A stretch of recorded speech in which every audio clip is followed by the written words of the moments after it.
Chapter 1. Thanks to Trunks powering up to Super Saiyan, Bebby was forced to leave Trunks' body. As soon as he landed on the floor, Bebby quickly reformed and sprinted off down through the hospital. "You won't get away, Bebby," said Goku as he quickly gave chase. "Grandpa, wait up," shouted Pan. "No, I won't let him take over anyone else, not while I'm around." Trunks went to go aid Goku but quickly fainted from the strain of expelling Bebby. Pan quickly ran over Trunks and began to carry him over to the nearest wall. "Please be careful, Grandpa," whispered Pan. "Come back here, Bebby," shouted Goku. "Sorry, but I have a ship to catch," said Bebby as he sprinted towards the landing zone where the ships were parked. Taking the nearest ship, he entered and prepared to take off. "Oh no, you don't, Bebby," said Goku as he launched himself into the air and landed on the ramp just as Bebby took off. "You sure are persistent, Saiyan," said Bebby. "One of my many talents. Now I'll give you one chance to surrender and give up. I have a better idea. Solar flare." A bright, intense light enveloped Goku as Bebby, seeing a small cut on Goku's forearm, instantly transformed into a liquid and flowed into the cut, healing as he went in. "He's too strong to take control of right now. I'll just hide myself in his body until I'm strong enough to take full control of him. He. Soon you shall become a puppet in my master plan." As the light faded, Goku looked around and saw that Bebby was nowhere to be seen. "He's gone. He must have slipped away in the confusion." Just as Goku set the ship down, Pan and Trunks ran up to him. "Grandpa, are you okay? Did you teach that no-good Bebby a lesson?" "No, he used a solar flare and got away," Goku said. "Darn, if only I had recovered quicker, I could have helped," said Trunks as head dropped in shame. "It's okay, Trunks, there was nothing you could do," said Goku. "Now let's get back to our ship and get back to looking for the black star balls," said Pan. And with that, they set off again to continue their journey. If only they knew what transpired shortly before they had arrived. Chapter 2. T-1 week before Earth explodes. After many wacky and crazy adventures, Goku and his companions have gathered all 7 Black Star Dragon Balls and were currently entering Earth's atmosphere. "Boy, I can't wait to get back to Earth. I was starting to miss everyone," Goku said with enthusiasm. "Yeah, it'll be great to see everyone again, but I'm not looking forward to running Capsule Corporation again," Trunks said with a sigh. "Plus now, Grandpa, we can wish you back to your normal age with our Dragon Balls." "Yeah, you're right. I can't wait." Later at Capsule Corp, as the ship landed in the backyard, everyone was there to meet the saviors of the world once again. Vegeta, Bulma, Goten, Majin Buu, even Yamcha showed up to welcome them home. "Hey everyone, we're back," Goku said as we walked out of the ship. "Goku," came a voice that Goku could never forget. "Chi-Chi." Chi-Chi ran up and hugged her husband. "Goku, I was worried sick about you," Chi-Chi choked out between sobs. "It's all right. I'm back and I don't plan on leaving. Dad, nice to see you back. Did you take good care of Pan for me, because Videl would kill me if she didn't come back?" Gohan said as he walked up and hugged his pint-sized father. "So you've come back, Kakarot," Vegeta said as he leaned off the wall he was using as he uncrossed his arms. "I'm looking forward to seeing what you've learned while you were away," Vegeta said. "Same here, Vegeta, but first I've got to wish myself back to my normal age first." As soon as he said that, Mr. Popo and Dend walked up to Goku. "Have you retrieved the Black Star Balls?" Dend said. "Sure have," Goku said as tossed a sack containing the balls to Dend. "Thank you, Mr. Popo. Take these back to the lookout where they can never be used again," Dend said. "Yes, Dend," Popo said. "Hey, have you gathered the Dragon Balls so we can summon Shenron?" Goku asked. "Of course we did, Dad," Goten said. Everyone then procked to the front yard where the Dragon Balls were assembled. Chapter 3. The gang gathered around the front yard of Capsule Corp with Goku in the center of the circle. "Dad, why don't you do the honors?" Gohan suggested. Goku nodded his head. All right, here we go. He stretched his hands in front of him. Arise, Shenron, Goku shouted. The 7 balls began to glow bright golden and became enveloped in a bright, blinding light as the sky turned dark. Then the orb of light exploded as a long light snaked its way into the sky before fading into the familiar form of the eternal dragon Shenron. I am the eternal dragon. Speak your wishes, Shenron said in a low, gravelly voice. Gohan spoke up.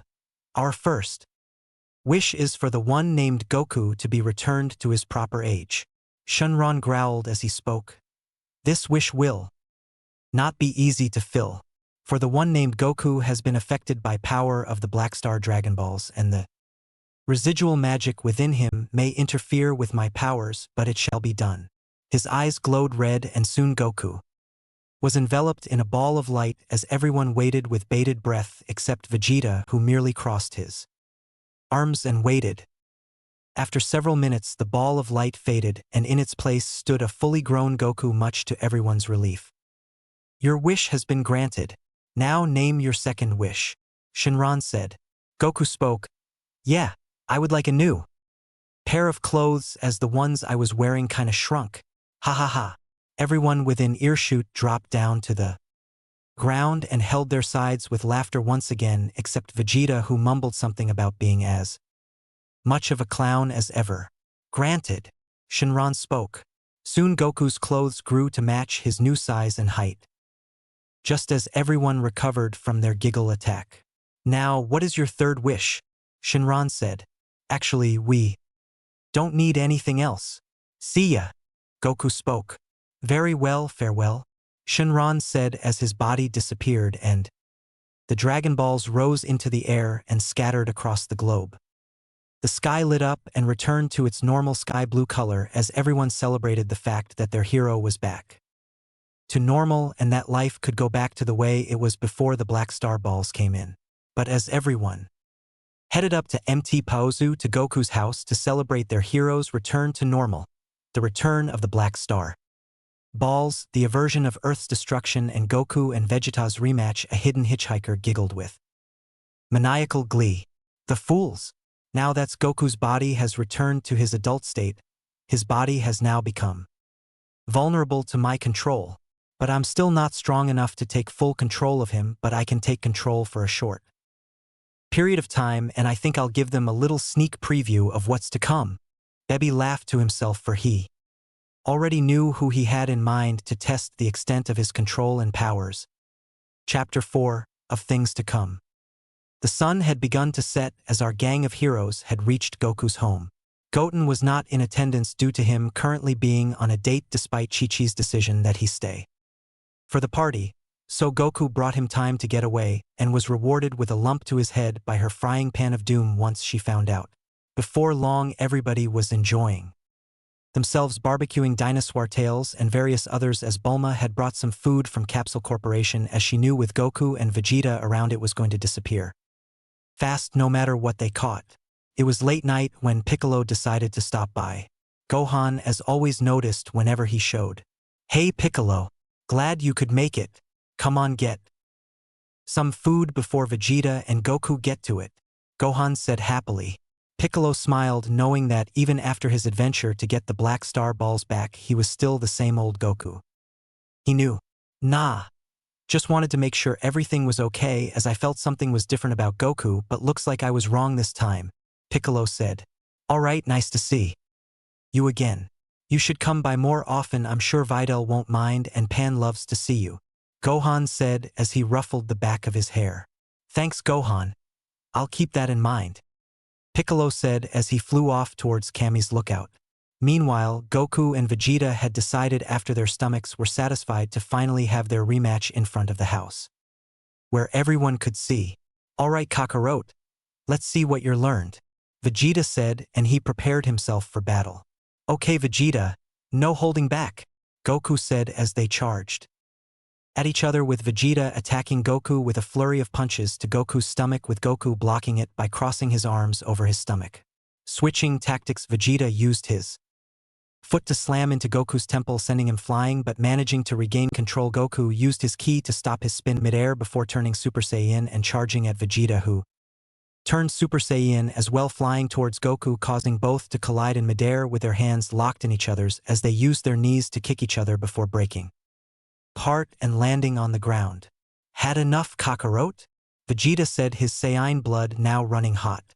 Just getting started, Goku said, a smirk appearing over his face. Now's my chance, Baby said as he extended his control over Goku's body. Ah, what's happening? Goku said as he grasped his head in pain. His knees buckled from under him as he fell to the ground, all while he screamed in pain. Everyone looked on, dumbstruck as to what was happening. Even Vegeta was at a loss of what to do as he stared on. Goku was sweating as his head continued to ache as if it was on fire. Ah! He shouted as his power began to spike out of control. Try to fight back all you'd like, Saiyan, but it will do, you know. Good, as I'm running the show now. Baby cackled gleefully, for it wouldn't be long now as he felt Goku's mind repress itself as his took over. Soon Goku's body stopped flailing and remained motionless for a minute. Then Goku picked himself up off the ground and stood up with head arched towards the ground. Vegeta was the first to speak. Kakarot, are you done having your tantrum so we can get back to our match? Goku laughed. A very dark, high-pitched laugh. As you wish, Saiyan. Vegeta was taken aback at that. Have you forgotten who I am? Goku laughed again. No, you filthy Saiyan. I haven't forgotten who you are. You are the son of King Vegeta, who caused the mass extinction of my people. The one you call Goku isn't here anymore. You are addressing the ultimate creation of the Tuffles, who used the cells of the last Tuffle King to create me. I am Baby. As he finished, Goku's hair turned white as snow and gained red lines stretching from the top of his head to his eyebrows and one reaching from the bottom of his lip to his chin. Red cross hairs appeared in eyes with his pupils at the center. Trunks was flabbergasted. Baby, how did you get inside of Goku? Goku, now known as Baby, snickered. Remember in the hospital when I was forcibly ejected from your body and Goku here decided to give chase? Well, as I was about to take off, Goku jumped in, and noticing a cut on his forearm, I took the opportunity and used a solar flare to enter his body through it, where I waited patiently for Goku to return to his proper age, and now that I now have control over him, so don't bother trying to reach him. Vegeta was furious, for not only was their match interrupted, but the Tuffles had managed once again to butt into his life once more. Why won't you just die? Your race is no longer, and ours is no longer. What do you have to gain by taking over, Kakarot? Vegeta shouted. Baby laughed at this. What I have to gain? The satisfaction of knowing that the so-called great Vegeta will be done in by one of his own, and the Tuffles will finally have their revenge after so many years. Muhahaha. Baby laughed. Now, who wants to try? Me? I need a good warm-up so I can get used to this new body, he said as he rotated his left arm in a clockwise direction. I'll take you on, Parasite, Vegeta proudly claimed. So, the Saiyan Prince wants to go first? Very well, entertain me. Baby immediately teleported behind Vegeta and swiftly knocked him across the ground face first into the dirt. Vegeta hopped up and charged at Baby, firing ki blasts nonstop until Baby could no longer be seen. Is that all the great Baby had to offer me? Vegeta said as he smirked. Baby rushed out of the cloud, slamming into Vegeta as he proceeded to pound on Vegeta, using his fists to hit him in the stomach area, which ended by throwing him into Goku's house, causing it to collapse on itself. Baby laughed. Is that all? I'm just getting started. Vegeta powered up and blew the fallen debris away. He knew all too well that Goku was far too powerful. But he had to buy some time for the others to get away so he could go all out. Trunks, get the others away from here. I'll meet up with you later, Vegeta said. Not so fast. No. One's leaving unless I say so. Baby shot a ball of energy that, as it hit the ground, enveloped the entire area in a force field, making sure no one left and no one could get in. Muhahaha. Now that we have a captive audience, let us continue our fight. Vegeta was going to have to be careful as to make sure no one got hurt. He powered up his ki again. Gallic gun, he shouted as he fired. So that how you want to play it, huh? Let's take a trip down memory lane, Baby said as he cupped his hand together. Kamehameha, as he fired and the two beams clashed together with neither one budging an inch.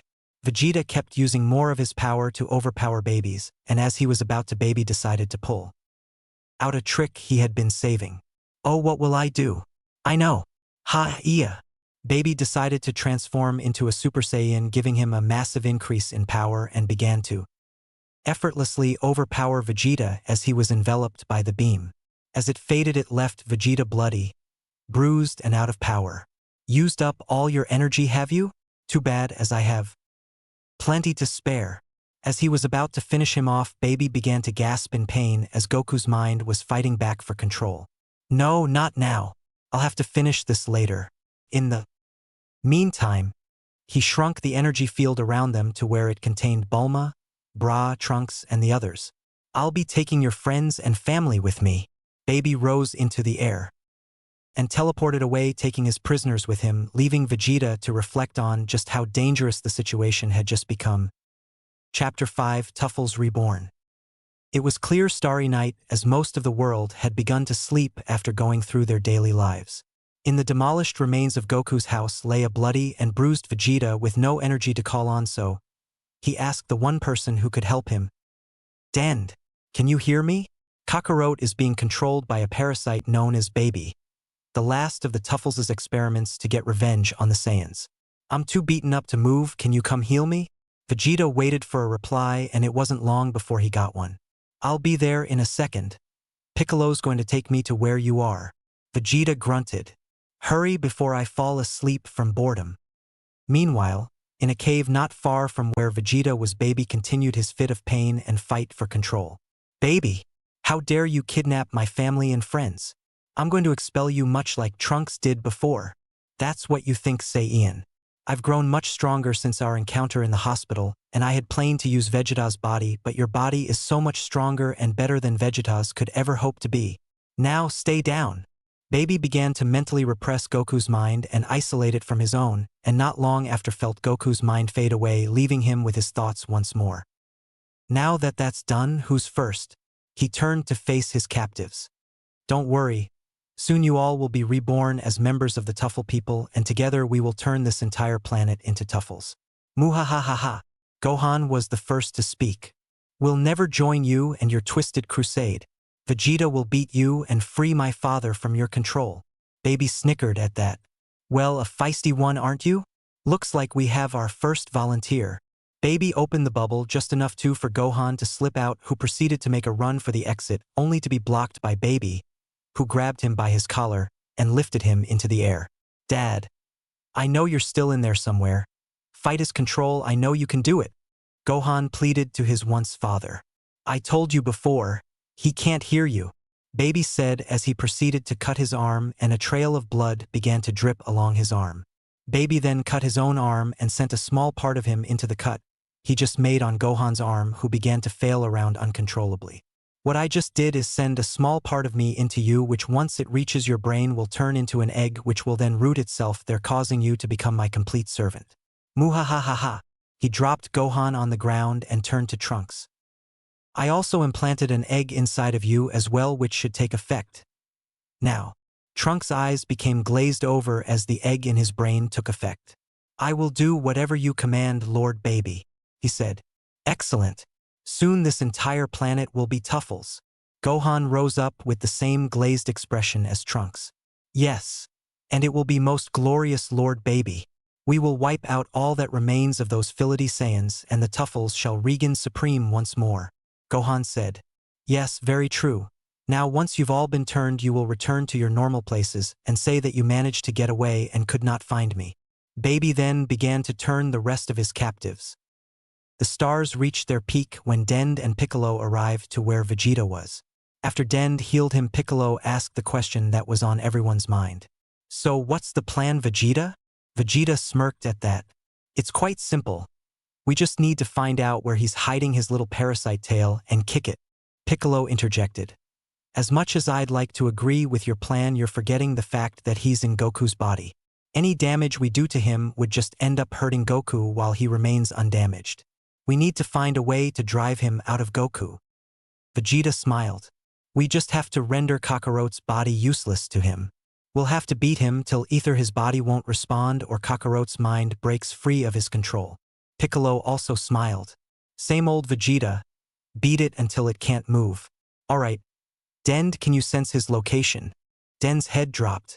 I'm sorry, but I can't feel his energy anywhere. He must be suppressing it, he said with tone of defeat in his voice. Damn. I guess there's nothing we can do now. I'm heading back to Capsule Corp to get some rest. You can come along too, Namek, if you want. Piccolo nodded. Sounds like a plan. Just in case this baby character comes back to finish the job. I'll be waiting in the garden area if you need me. Dend, go back to the lookout, you'll be safe there. Dend nodded and teleported away as Vegeta and Piccolo headed towards Capsule Corp, unaware that Baby had planned a surprise for the two of them there. Chapter 7. A Surprise Encounter. Piccolo and Vegeta arrived in front of the darkened building of Capsule Corp. Looking around to make sure Baby wasn't waiting for them, they proceeded through the front door with Vegeta heading towards his and Bulma's bedroom to catch some shut-eye, while Piccolo proceeded to the gardens to meditate. As Vegeta was passing the kitchen, he noticed that the light was on and decided to investigate, shocked that in the kitchen was none other than Goten making some late-night breakfast. Hey Vegeta. Sorry to bust in, but my house appears to be in shambles, so I decided to stay over here until it got rebuilt, figuring Bulma wouldn't mind. Ha ha ha. Goten said as he ran a hand through his black spiky hair. Vegeta was, to say the least, furious. Goten, you don't seem to understand what has just happened, he shouted. I'm afraid I don't, seeing as you just keep yelling at me instead of talking like a normal person. Vegeta then came to the obvious conclusion that Goten had no idea what had proceeded mere minutes earlier and calmed down. Look Goten, Kakarot has been taken over by a Tuffle parasite named Baby, who is now controlling him, and he has kidnapped both your family and mine. Me and the Namek don't know where they are and have come back here to regroup and plan our next move, and you making breakfast is not part of it, he shouted at the end. Sorry Vegeta, I was just hungry, but I can wait. What's the plan? Vegeta smiled. Looks like we're on the same page. We need to drive Baby out of Kakarot's body, and the only to do that is if we lure him out, he said as he heard footsteps approaching from behind. Be on your guard, Vegeta said as he and Goten prepared themselves for battle, but were surprised to find Bulma and Bra running up to hug Vegeta. Bulma, Bra, how'd you get away? Bulma looked up her husband. Baby left to do something, and once he was gone, me and Bra managed to escape. Vegeta was relieved. I'm so glad you're all right. But what about the rest? Bulma and Bra snickered at that. Why, they're right here, she said as Trunks and Gohan walked up. Trunks, Gohan, Goten said. You're okay. Trunks laughed darkly. Yes, we're fine. But you're not. Trunks fired an energy blast at Goten, causing him to duck out of the way. Trunks, are you crazy? We're friends. Trunks laughed at that. Friends? How could I ever be friends with a Fility Saiyan like you?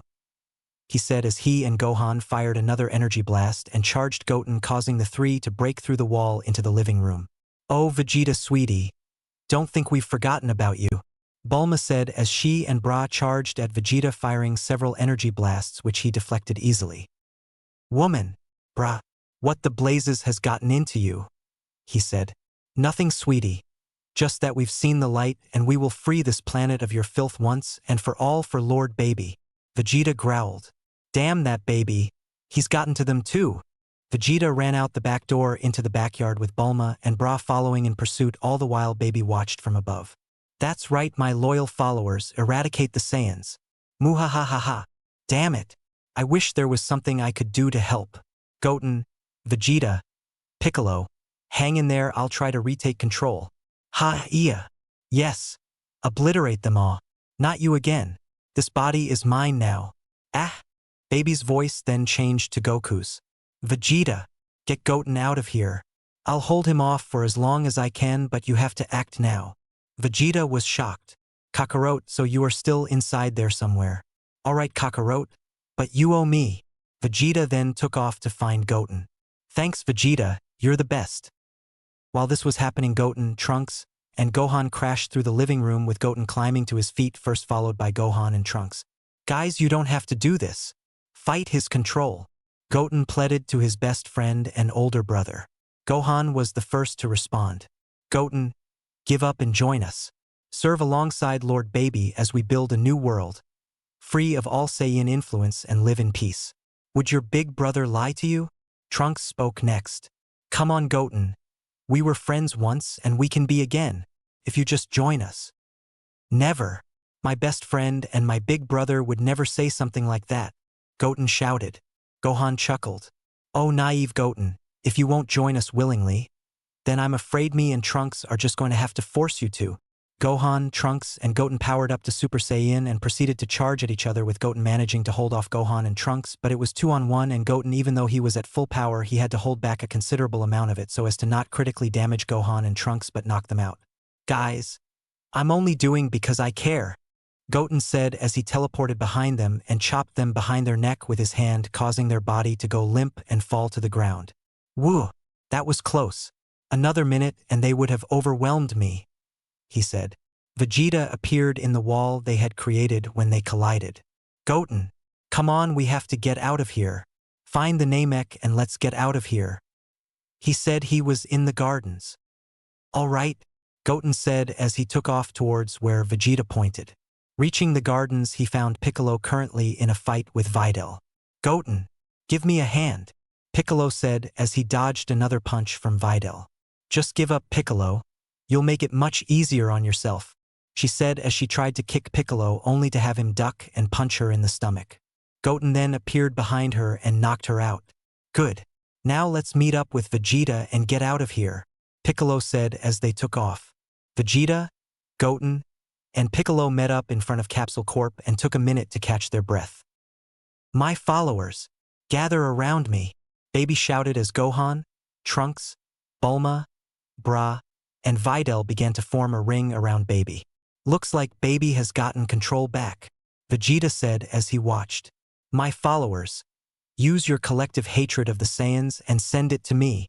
They began to move around Baby, and with each turn getting faster and faster as a dark mist erupted from their bodies, which transferred to Baby.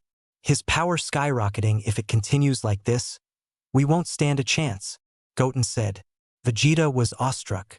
How could he be gaining this much power? He's even stronger than Super Buu was when he absorbed Gohan, he thought. Soon Goku's shirt tore as his body gained 2 long red rectangles on his chest.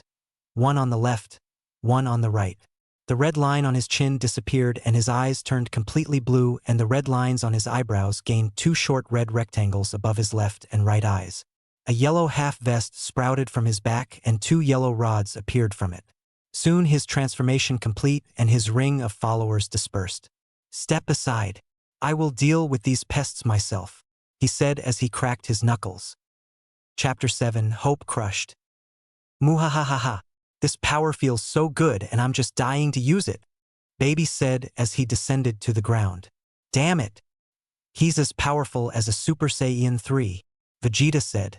As he touched the ground, Baby uncrossed his arms. So, are you ready for a repeat of last time? He said as a twisted grin appeared on his face. Vegeta responded by turning into a Super Saiyan and unleashing a flurry of punches and kicks at Baby, who effortlessly leaned left and right, dodging his attacks.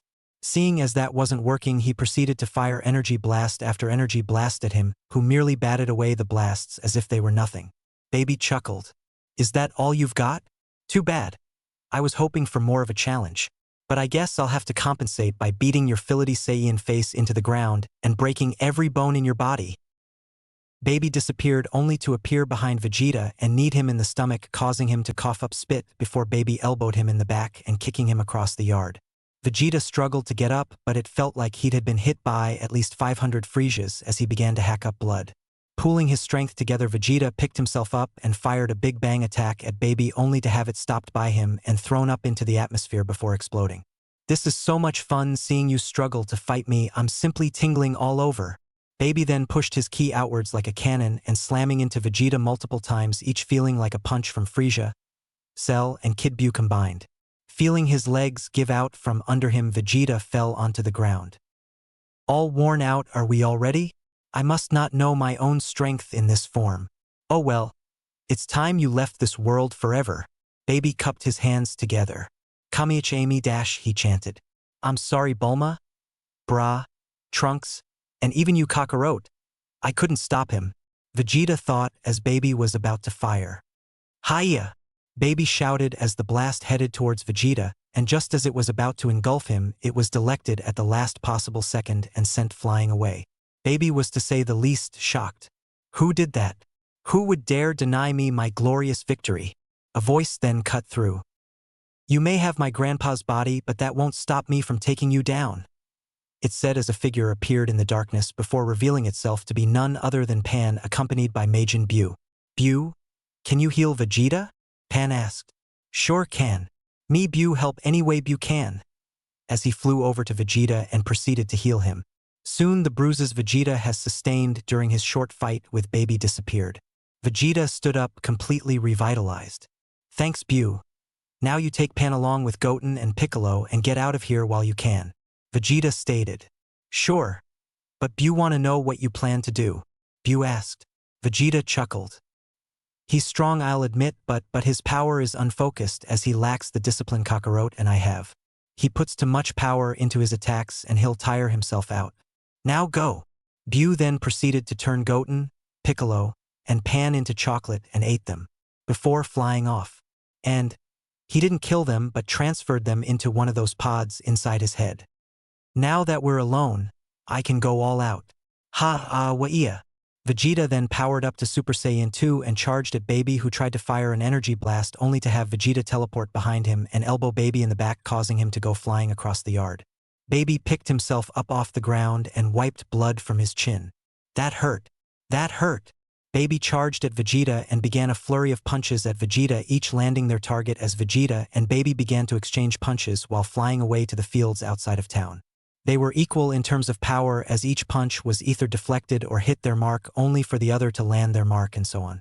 As they reached the fields, Baby began to get the upper hand and systematically began to pummel Vegeta before finishing his combo by blasting Vegeta with a multi-key cannon blast that sent Vegeta crashing through several mountains and skidding along to a halt several yards away. Vegeta stood up as Baby landed in front of him. Ha! Ha! Ha! I must admit you've gained a considerable amount of power since you were healed, and even managed to harm me and keep up, but while your energy grows weaker, mine grows stronger from the power your friends and family provide me with. Baby uppercut Vegeta, sending him flying a short distance away, and as he landed he was forced to revert to normal. You may be strong, but as long as I'm around, you'll never win. So long as Saiyan blood flows through me, Vegeta shouted as he cupped his hands together. Gallic Gunnin, he said as he fired. Baby grinned. This again? Well, if you so desire a repeat, who am I to disagree? Baby prepared a Kamehameha wave attack. Kamehameha. Baby fired his attack as his and Vegeta's clashed. Fueled by his pride and love for his family, Vegeta powered back up to Super Saiyan 2 and pushed his wave further as Baby's was pushed back. No, I won't let it end like this. Ha-iya. Baby poured more of his power and like his before began to push Vegeta's beam back. As Baby's power flowed into his attack and pushed Vegeta's back, he felt Goku's mind try to fight back once again. Why won't you just give up? I'm in charge now, and once I finish your friend, your spirit will be broken and easily dealt with. I don't think so, Baby. Vegeta will prevail and put a stop to your plans, and I will take back my body just like I did with Captain Jinyu. Maybe. But unlike him, I'm learning to tap into your hidden reserves of power, and soon Vegeta will be no more. Baby said as his attack overpowered Vegeta's, causing him to be enveloped by the attack, and as the light faded, Vegeta stood bloody and bruised, using what power he had left just to stand up. Muhahaha. I knew it. Now for the final blow, Baby said as he raised into the air and held his hands up. My servants, lend me your power once again. Focus your hatred and send it to me. Vegeta watched as streams of pink mist arrived and gathered above where Baby's hands were raised, as soon formed a ball black as night large enough to envelop the whole area. Here we go. Revenge Spurt Bomb. Baby lowered his hands towards Vegeta, causing the ball to launch in the chosen direction. Vegeta was powerless as the ball approached its destination. So this is how it ends. Felled by Kakarot's hand while not in control of his own body. The ball arrived where Vegeta was and detonated, causing an explosion comparable to 10 nuclear blasts. Muhahahaha. I've done it. I don't sense his energy anywhere. I finally won. The son of King Vegeta done in by his own. I know you feel it too, Goku. No, this can't be happening. It's not possible. I failed. VGGGGGTTTAA. Baby has won. With the use of his revenge spirit bomb, Baby has in one fell swoop killed Vegeta, the last hope for the Earth and maybe the universe. Is there anyone left to stop Baby's plans of world domination, or is the Earth doomed to fall under Baby's tyrannical control? Chapter 8: Regrouping and Planning. Far away from Earth in the sacred realm of the Kais, both Old Kai and Supreme Kai watched the events unfold on Earth, from Baby taking control of Goku's body to his fight with SSJ-2 Vegeta. Yes, it looks like Vegeta is going to win. Old Kai shook his head. Look closer, Vegeta's losing energy fast while Baby's keeps being replenished. At this rate, Vegeta will run of power long before Baby does. Supreme Kai's face turned serious. Well, there must be something I can do. Old Kai pondered this for a minute. There may be a way, but we have to get Vegeta here to do it. For now, all we can do is watch and hope that it doesn't come to that. Back on Earth, Bu continued to fly to a remote place in the mountains where Baby wouldn't be able to sense their energy after having picked up Hercule at Pan's request. /N. I know he's called Mr. Satan, but I grew up with everyone calling him Hercule, so that's what I'm sticking with. Sorry. However, inside Bu's head, different opinions were being shared. This is not fair. I can't let Baby continue to use Grandpa's body like this. Pan voiced. Pan? I know you want to help, but Baby's power far exceeds yours, and you're not even a Super Saiyan yet. I know it's hard, but this is how things are right now. Besides, if anyone can beat Baby, it's Vegeta, Goten said, trying to comfort Pan. What Goten says is true. There's nothing you could do that would help. At best, you'd only be inadvertently helping Baby because Vegeta would have to divide his focus between protecting you and stopping Baby, Piccolo stated. Hercule remained silent as this was over his head even after the mess with Kid Bu. Back in the realm of the Kais, the situation had grown grim.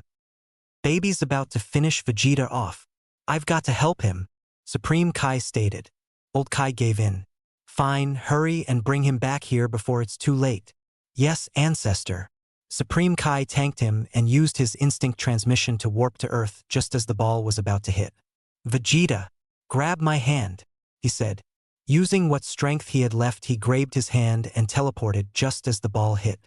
Returning to the land of the Kais, Vegeta and Supreme Kai landed with a hard thud on the ground.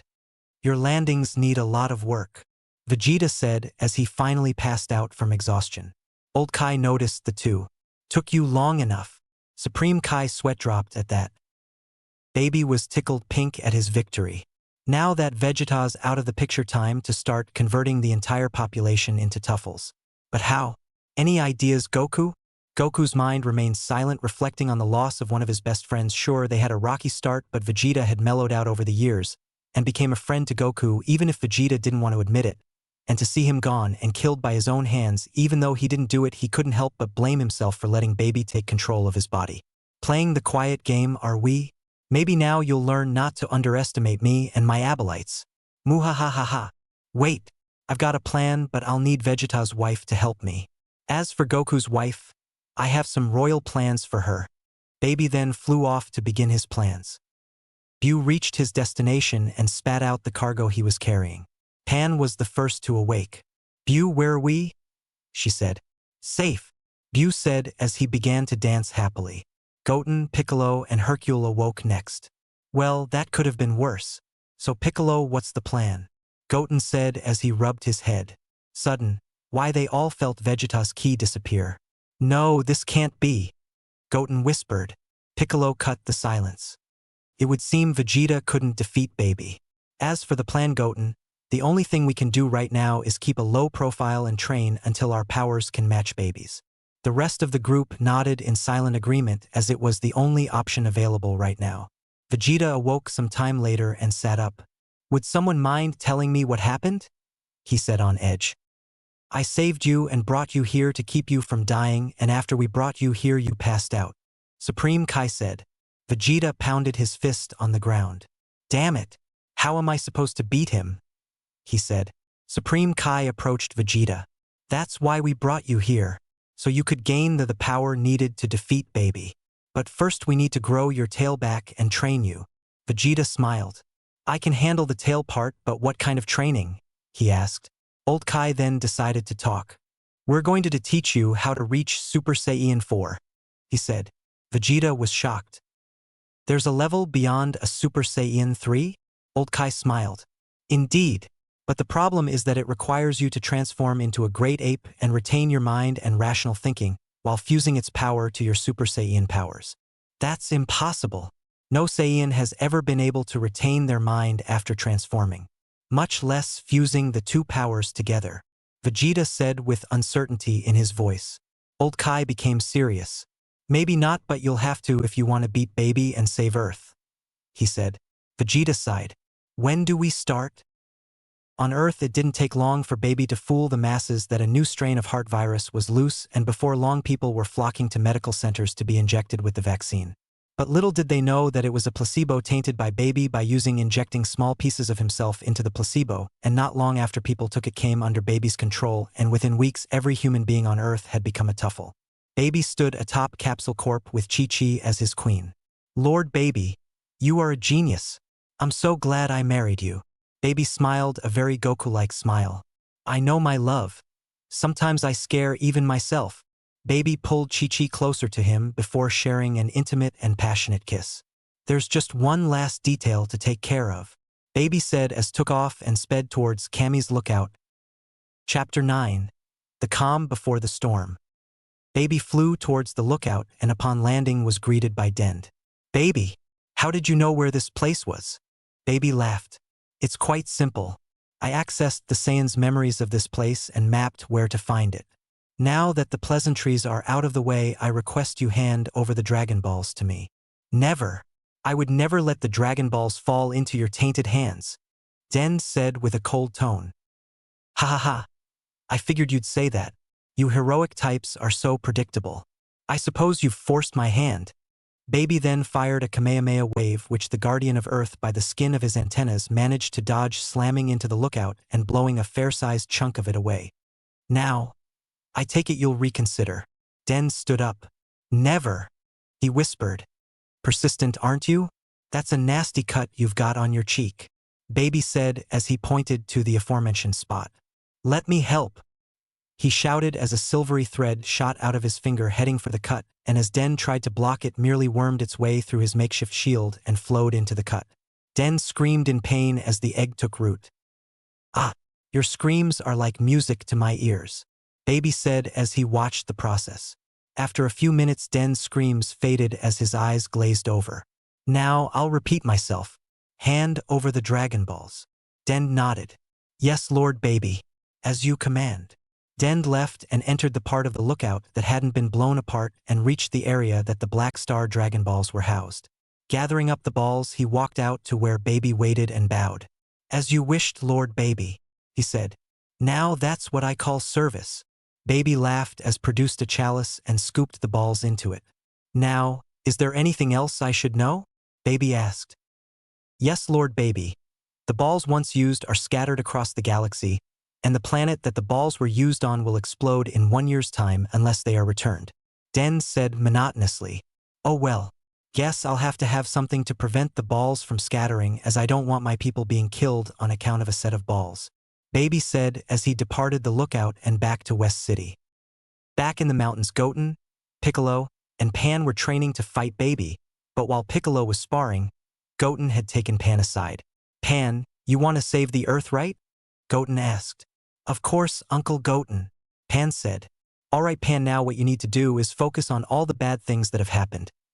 Vegeta dying, Grandpa's body being stolen, and all our friends and family being enslaved by Baby, Goten said. How will that help? Pan asked as she raised an eyebrow. Well, you know how Grandpa, Gohan, Trunks, Vegeta, and I can become Super Saiyans? Well, the best way to achieve it is through a state of pure hatred or anger, and no matter what I'm about to say or do to you, I love you. Understand? Goten said. He was not happy that he was about to abuse his own aunt in order to save the world.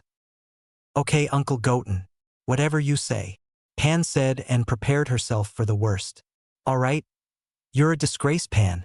I wish Gohan and Videl never had you.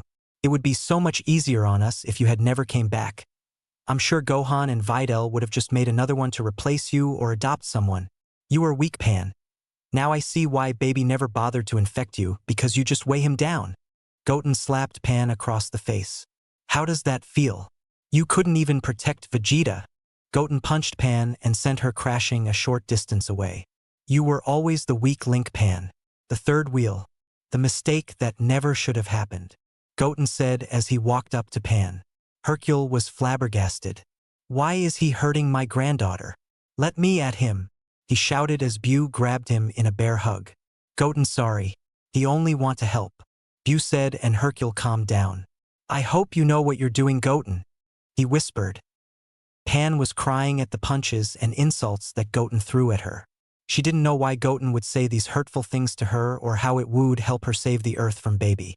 That's not true. I'm not weak. Mom and Dad love me. Grandpa loves me. And I won't let them down again.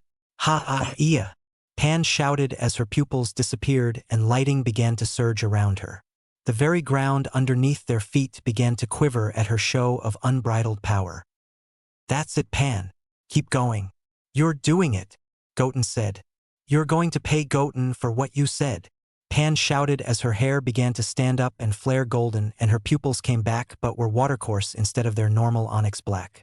I will kill you, she shouted, but before she could carry out her promise, she fainted from the strain on her body because of the transformation and fell on the ground. Piccolo spoke. Did she do it? Goten shook his head. No, but she came to the very tip of achieving the Super Saiyan state.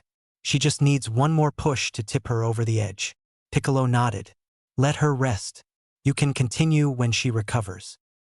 All right, Piccolo. I'll be with her if you need me, Goten said as he picked up Pan in his arms and carried her to a makeshift bed and laid her down. Oh, Pan. I'm so sorry for what I had to do to you.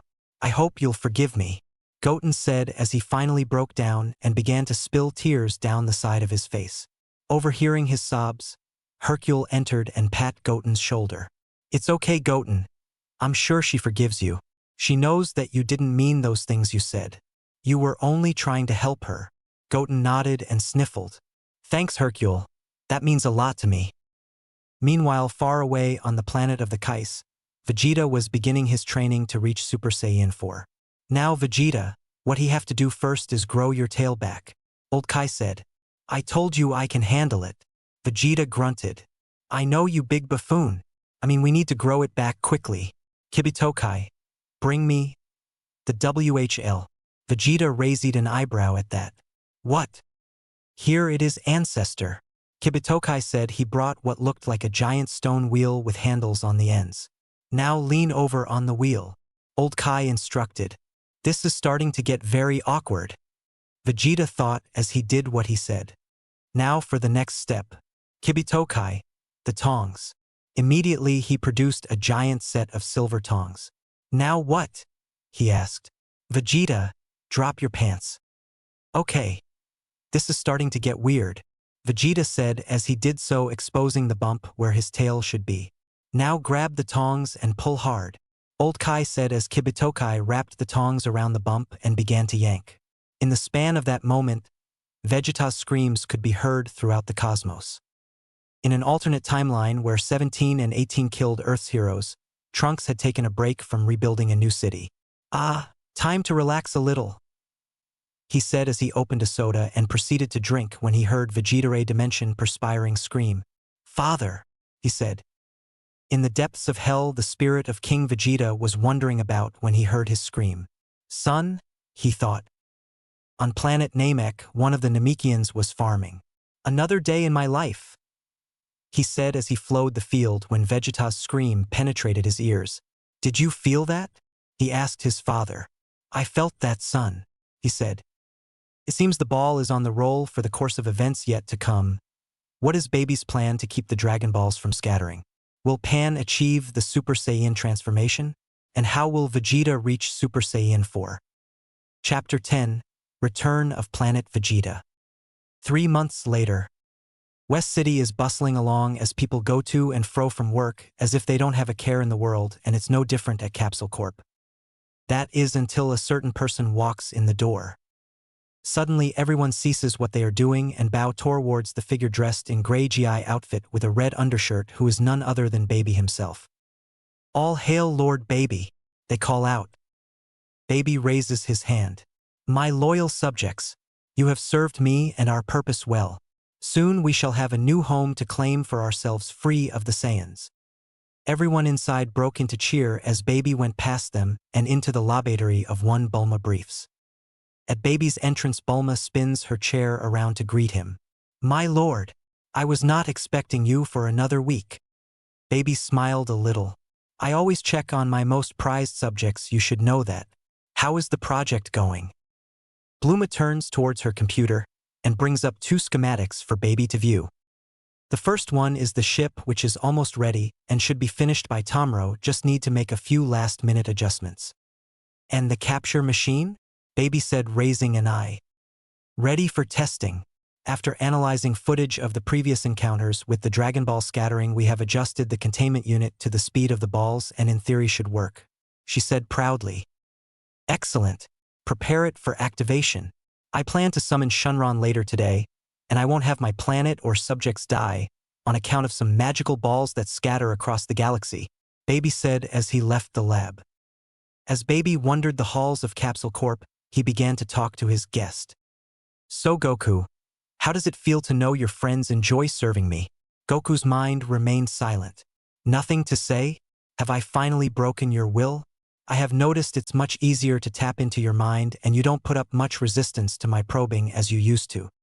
Unbeknownst to Baby, Goku's mind had become practically unhinged, tormenting himself over the fact that not only was Vegeta dead but his family and loved ones were almost gleefully serving his own captor and usurper of his body. He hated himself, loathed himself. Finally, he spoke. "You know something, Baby? You've won. You've completely destroyed and perverted everything I protected, and while the old Goku would have done everything to stop you, I don't feel the same way he did. Oh, I'll save them, you can bet on that, but I will get rid of anyone who gets in my way," he shouted to Baby, who merely grinned. "You monkeys surprise me sometimes, and I'm sorry to break the news to you, but you'll never get that chance, so don't bet on it. Ha ha ha ha ha ha." Goku's mind then receded from Baby's mind to await his chance.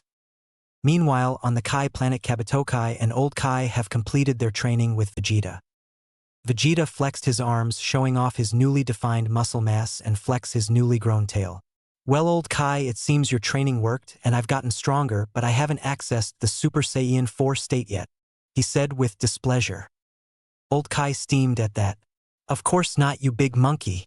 You need to become a great ape first, and before you ask, there are no moons around here that emit the radiation needed." Vegeta scoffed. "Then I guess it's time to pull out an old trick of mine," he said as he compressed a ball in his hand and threw it up into the air. "Almost," he said, then he closed his fist, causing the ball of light to expand and emit a glowing light. Old Kai and Kibito Kai looked at him.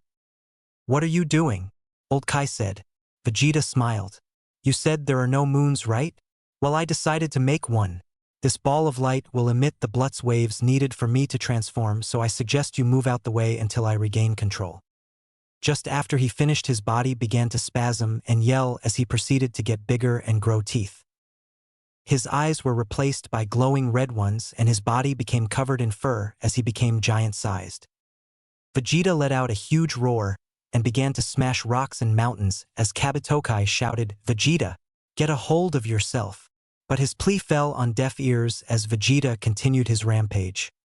Baby and Bulma gathered outside Capsule Corporation. "Bulma, prepare the device," Baby commanded. She nodded. "Already done, Lord Baby." "Excellent." Baby held his hands out.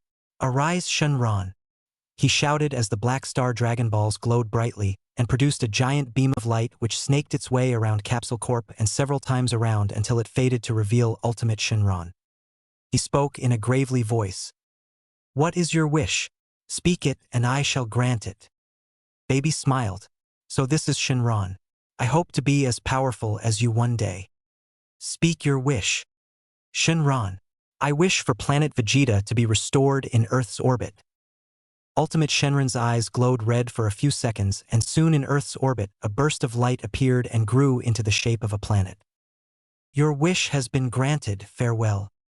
Then Ultimate Shenron disappeared and the Dragon Balls rose into the air preparing to scatter the vast reaches of the universe. "Now Bulma!" Baby shouted. Pressing a button on her remote, 4 spheres followed the Dragon Balls, and as they reached their destination in Earth's orbit, the 4 spheres produced a giant clear force field, which fused with the others and became solid. The Dragon Balls attempted to scatter, but instead they bounced around the enclosed force field for several minutes before dropping to the bottom. "Now retrieve the spheres," Baby said as Bulma pressed another button and brought the wall back with the Dragon Balls intact. "Excellent work, Bulma. Now we don't need fear the planet blowing up in 1 year's time anymore since they never left." "Muhahaha," Baby said happily. Chi-Chi then chose that moment to come out of the building to nuzzle her husband. "Brilliant plan, my darling husband. If anyone could have saved our planet from destruction, it's you," she said as she planted a kiss on Baby. "I know, sweetie. Now Bulma, lock those Dragon Balls away so in case someone decides to be brave or stupid enough to make a wish, will think twice before trying," he said as he laughed manically. "Now Goku, do you see my brilliance? I don't care about your brilliance, baby. All I care about is killing you, and that's it, so enjoy yourself now, baby, because I plan to kill you slowly and painfully," Goku's mind stated. "You just keep thinking that, monkey. But I do have to say I like this side of you. You're embracing your true Saiyan heritage," Baby said as he began the final preparations for the spaceship. Back in the mountains, Goten has continued his training with Pan alongside Piccolo, and after another attempt to unlock her Super Saiyan powers, Pan dropped down covered in sweat. Goten went to Piccolo and sat next to him. "Piccolo, do you think we have a chance to stop Baby?" Goten asked. Piccolo opened his eyes. "I don't know, Goten. Baby has grown far too powerful, but that doesn't mean we can't slow him down or throw a wrench in his plans, but something else is troubling me, Goten." "What is it, Piccolo?" Goten asked, his curiosity piqued. "I've stealthily been probing Baby's aura, and underneath I sense an even more malicious aura that would put Baby to shame." "And who would that be?"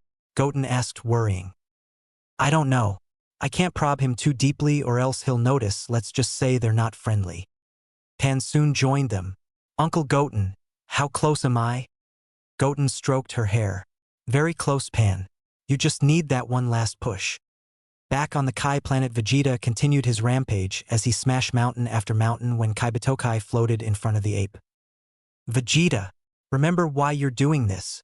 To save your family, your friends, your rival." Vegeta stopped and grabbed Kaibatokai, who began to squeezing him. "Vegeta, how are you going to surpass Goku if you can't even think?" Rot. Vegeta spoke. "That's it, Vegeta. Remember," Kabutokai said. Suddenly the ape's fur turned golden and cackle was heard. "Hee, I am the prince of all Saiyans. I could never let my reasoning be overcome by the primal mind." The great ape began to decrease in size and became enveloped in a golden light as Kabutokai and Old Kai watched in awe. Then as the light faded, it left none other than Vegeta, except he was covered in red fur and wearing leather pants along with a red tail. "We did it, ancestor," he shouted. But it didn't last long as Vegeta quickly reverted to his base form and fell to the ground. Old Kai merely scoffed. "Darn fool used up too much energy and knocked himself out due to fatigue." Chapter 11. An eventful homecoming. 2 days later, Baby strode into Capsule Corp as had become his morning ritual and came into Bulma's lab. "Greetings, Lord Baby," she exclaimed. "Today's the day we launch to our true home." Baby smiled. "Yes, indeed, my friend. Make an announcement to the populace that we are to load the first 500 subjects today and the rest later," she stated as she prepared the final touch-ups on the ship. "Excellent," Baby said as he left Capsule Corp and went to Mt. Paozu to have a dinner with his queen and family. On the way there, Baby decided to chat with his guest again. "Today's the big day, Goku. Soon you will see a brand new race of Tuffle people free of your Saiyan influences. Maybe if you're a good boy, I'll let you see them as we board." Goku's mind darkened at that. "You've stolen everything from me. My body, family, friends, everything I've worked for, and you expect me to be a good boy? You still don't get it, do you? Why should I act good for you when you've taken everything from me, but instead of me telling you How about I show you? What do you mean? Baby said as he suddenly flared into pain and flew into a mountain. Baby clutched his head. Why, you little? If you could do this, why didn't you act before now? Goku's mind chuckled. What fun would that be? Enjoy your time controlling my body, baby. It won't last forever. We'll see about that, Baby said as he powered up to his full limit and focused it all on Goku. Take this, he said as he felt Goku scream in pain and flail uncontrollably for several minutes before fading away from his mind. Baby then calmed down. That will teach you the consequences of talking big to me without being able to back it up. Still, I'll have to keep a tighter lock on you from now on, he said as he raised into the air and began his trip once again. Back in the mountains, Piccolo flared his eyes open. Goten, did you feel that? He said with worry. Goten nodded. Yeah. It's Dad, but something's not right about him. Something's changed. His aura feels dark, he said the last part with a tremble. I know, Goten. I can't tell if it's from Baby's aura or if your father has finally snapped, but I did pick up something about today being big, and I felt him coming from West City. Something's up. Goten raised an eyebrow. So we're going to check it out, I take it? Piccolo nodded. Yes, but we'll need to be able to get in without arousing suspicion. Bu then came up. Me, Bu, help. Me can transform into anyone, he said with glee. All right, but we can't just have you go alone. Take Goten and Pan with you, Piccolo said. Hercule spoke up. No way. I'm not letting my granddaughter get put in danger. Pan, after having recovered from her latest attempt to go Super Saiyan, hugged him. It's all right, Uncle Hercule. Goten and Bu will take care of me, right? /N. I'm not sure how family titles go, so just go with it, okay? Goten and Bu both nodded. Hercule cried a bit. Just be safe, Pan. I don't know what I'd do if I lost you, he said. Pan smiled and gave him a kiss on the cheek. I'll be just fine, she said. She went up to Bu. All right, Bu. Let's do it. Bu then turned Pan and Goten into chocolate and ate them. He waved goodbye and went off to West City. Come back safe, you three, Piccolo said under his breath. Later that day in West City, everyone gathered around Capsule Corp to await their king's newest announcement. After a while, Baby showed up on the porch of Capsule Corp with Chi-Chi holding his hand. My fellow subjects, a most glorious day has come. Look above you to that red planet in the atmosphere. The crowd turned their collective heads to the sky where Baby indicated. There is our new home, new planet Vegeta. My lovely assistant Bulma has created a spaceship which will take us there to begin anew, but for now we may only carry 500 people at a time, so a machine has been set up near the entrance and the first 500 through the gate will be admitted. Baby pressed a button on the remote, and in the backyard the ground split itself apart and widened, and once done a huge spaceship rose up out of the ground decorated with blue, silver, red, and had an observation deck on top. Proceed in an orderly fashion and no cutting or else there will be consequences, he stated as he, Bulma, and Chi-Chi flew off into the ship. As Bu arrived in the city, he noticed it was deserted but saw a line of people beginning to form near Capsule Corp and flew there. Setting down, he noticed Krillin, number 18, and Marin heading towards them, but with Krillin being the pack mule for number 18 and Marin. Looking around, Bu saw a movie poster lying on the ground which pictured a handsome young man with a well-defined chest and blue eyes who looked to be in his late 20s, early 30s, and used his magic to change into him. By then, number 18, Krillin, and Marin had caught up. You heading for the ship too? Krillin asked, nearly out of breath. Bu looked around and saw the ship being prepped for launch. Why, yes, I am, Bu said in a suave, smooth voice. It's quite the line, isn't it? Krillin nodded. Yeah, but getting to a new planet is never easy. I can say from experience, he said as he, number 18, and Marin got in line behind Bu. What's your name, stranger? Krillin asked. Bu thought for a moment. It's Chad Vader, he said. Krillin smiled. Well, nice to meet you, Chad. They continued to small talk about things until they reached the gate. The guard on duty scanned Bu. Passenger number 500 is clear.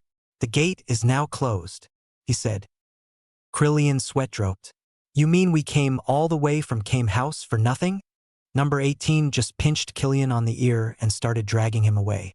Sometimes you are just hopeless, she said as she and Marin dragged him away. The guard continued. The rest will stay here on Earth until we make a return trip in 2 weeks. As the line dissipated and Bu entered the ship, the hatch closed behind him, and Bu felt the engines taking off and exit Earth's atmosphere. Here goes nothing, Pan and Goten thought inside Bu's head. Baby was in the control room alongside those he had originally taken control over, being Trunks, Gohan, Bulma, Bra, and of course his queen, Chi-Chi. I have dreamt of this day for so long. Soon we shall be able to begin anew. As Baby continued to enjoy his victory, Goku's mind huddled into a corner, which was all that was left to him after Baby sealed his mind away. I hate you, Baby. When I'm free, you will regret ever coming near Earth. Chapter 12. The stage is set. Baby exploded with glee as the spaceship landed on new planet Vegeta and docked on the landing pad that had appeared when the planet was recreated. Yes, my home planet. It's just as beautiful as I remember, he said as he was the first to disembark and step foot. Bu lurched around when he heard the ship land and the engines cut off. We've landed, Pan said. Goten frowned. Yeah, but now what do we do? Outside, the hull of the ship folded down to let the people inside bask in the glory of their new home, with Baby appearing in front of them with a smile that would make the Cheshire Cat jealous. Welcome to your true home, my fellow Tuffles. This city we are in now used to belong to our most hated enemy, the Saiyans, but now we have come back to reclaim it. Everyone cheered and roared in applause except Bu, who merely stood and watched.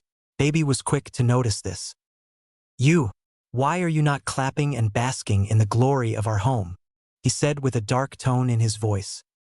Deciding to drop the act, Bu changed back into his normal form and spat out Pan and Goten, who immediately assumed a fighting pose. I see I missed a few people, but it is of little concern to me. Why should I get my hands dirty when I can have your friends and family do the work for me? Baby snapped his fingers and suddenly Gohan, Trunks, and Videl appeared in front of them. Eliminate them, Baby said. They bowed. As you command, Lord Baby.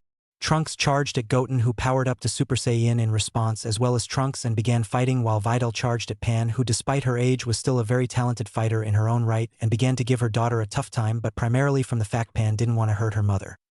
Gohan charged Bu, who merely dodged out of the way and tried to bear hug Gohan, only for him to roundhouse kick Bu and send him flying.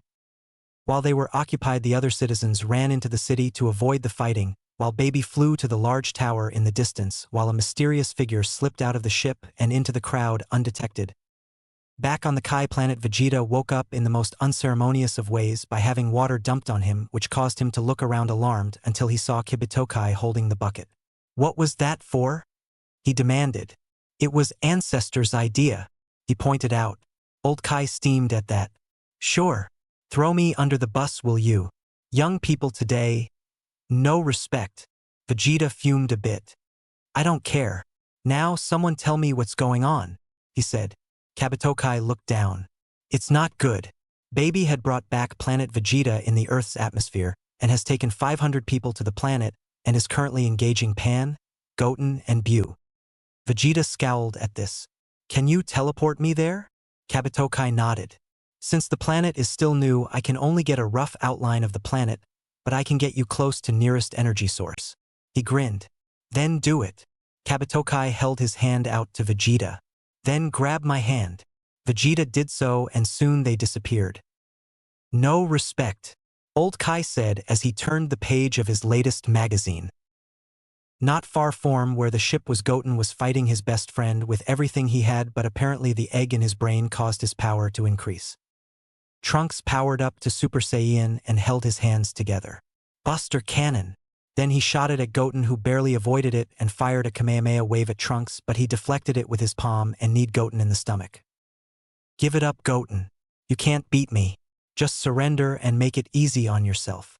Goten looked at his friend as blood dribbled down his chin. Never. I'll free you, Trunks. I promise. Trunks grinned. Just try. He then punched him in the stomach again, then elbowed him in the back, sending him into the ground. Poor Goten. You never stood a chance, Trunks said with glee. Pan, meanwhile, was occupied with her mother Videl. I can't hurt you, Mom, she said. Then I'll just hurt you, dear. she said as she threw more punches and kicks which Pan continued to block, but she was starting to get tired herself when she saw Trunks hovering over Goten preparing to deliver the final blow. "Goten! No!" she cried. Goten looked at his best friend and tried one last time to break through to his friend. "Trunks! Don't do this! You're better than this! Fight him! Goodbye, friend! Say hello to father when you see him! Buster Cannon!" Goten screamed in pain and was obliterated by the blast as Trunks laughed manically. Pan broke down and cried. Videl, sensing this, decided to break her spirit before killing her. "It's all your fault, you know. You were too weak to defend yourself and now he's dead because of you. Poor little girl unable to defend herself. You father and grandfather would be ashamed of you." Pan was lost. Her uncle Goten was dead because of her. The red sky began to darken and she rose up very slowly. She spoke with a whisper, but her words carried much more weight. "You killed Uncle Goten. You took him away from me? I'll never forgive you." She screamed as her hair stood straight up and became golden and her eyes turned watercourse. Pooling her strength together, her energy exploded and created a huge crater in the ground, and when it cleared stood Pan, but she was surrounded by a golden aura and has electricity sparking around her. She looked at Videl and Trunks and grinned. "You're dead." Vegeta appeared near where a large tower was. "Good luck, Vegeta," Kabatokai said. He scoffed. "I don't need luck. That freak is going down if it's the last thing I do." Kabatokai smiled a bit and teleported back. Vegeta looked around and sensed Baby was inside the tower and took off. Meanwhile, Baby has begun to set up his throne in the tower alongside Chi-Chi and Bulma, who served as his technical advisor. Baby sat down in his throne and began to admire the view when he felt a familiar presence. "Chi-Chi! Bulma! Get out of the way!" Just then the wall behind them exploded and there stood Vegeta. "Miss me, Baby?" he said, smirking. Baby was, to say the least, surprised. "Vegeta, how did you survive?" "That's none of your concern. It's time to finish this," Vegeta said. Baby smiled at that. "At last something we can agree on," he said as he stood up and prepared to fight him. Chapter 13, The First Move. "Allow me to make the first move," Baby said as he slammed into Vegeta, who powered up to SSJ2 and then flown out of the hole in the wall. "Ingornat Saiyan. This time I'll make sure you're dead," Vegeta grinned, who used his ki to repel Baby back. "I'd like to see you try. I've gotten stronger since our last encounter, and now you'll pay for humiliating me," Vegeta said as he cupped his cans together. "Gallic Gun," he said as he fired at Baby, who attempted to block it, but it broke through and exploded, though Baby remained unharmed. "Is that all you've got, monkey? Well, let me show you a new trick I learned." Baby then acted like he was making a Kamehameha wave, but the ball that formed was pure dark. "This something I've been practicing for a while now. Dark Kamehameha wave." Vegeta merely grinned. "I'm disappointed in you, Baby. I expected better of someone using Kakarot's body." Vegeta then punched the ball of darkness, causing it to split in two before dissipating. Baby was flabbergasted. "But how? You shouldn't be this strong. My power is equal to that of a Super Saiyan 3. You should be begging for mercy." Vegeta crossed his arms. "Guess you're not as strong as you thought you were. Plus, I've ascended past a Super Saiyan 3. Ha-ah-wa-ia." The ground around them began to crumble as lightning surrounded Vegeta, who became enveloped in a golden light, and after a minute it faded, revealing a new Vegeta. "This is Super Saiyan 4, he exclaimed. Baby looked unimpressed but was trembling beneath. "You don't scare me. So you've powered up a little, it doesn't mean you will be able to stop me," he said as he rushed Vegeta and proceeded to punch and kick him, followed by several energy beams which came around and hit Vegeta in the back, who screamed in pain. Baby smirked. "Had enough? So much for the great and mighty Super Saiyan 4. Vegeta only laughed. "That was a nice warm-up, but now let's start the real fight." Vegeta then recovered an uppercut Baby, followed by an elbow to the neck, which sent him flying into the ground, which he hit caused Baby to cough up blood. Vegeta gracefully deck-ended down to where Baby was. "Do you plan to just sit there all day, or do you intend to fight?" he asked. Baby chuckled darkly. "Can't you see? Hit me as hard as you want, but you won't be doing any damage to me. After all, this is Goku's body, so keep on hitting me, you'll only be hurting him." Vegeta was unamused. I know Kakarot, and this is nowhere near his limits, so stop toying with me and fight, Vegeta said as he threw energy balls at Baby, which caused him to fly into the nearest building and into the air. Baby huffed. This can't be happening. I have the body of the greatest fighter in the universe and I'm being defeated by Vegeta. I'll show him. Baby lifted his hands in the air.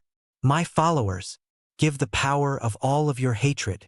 Soon streams of purple mist came to him and condensed, creating a huge black ball which soon grew to giant size.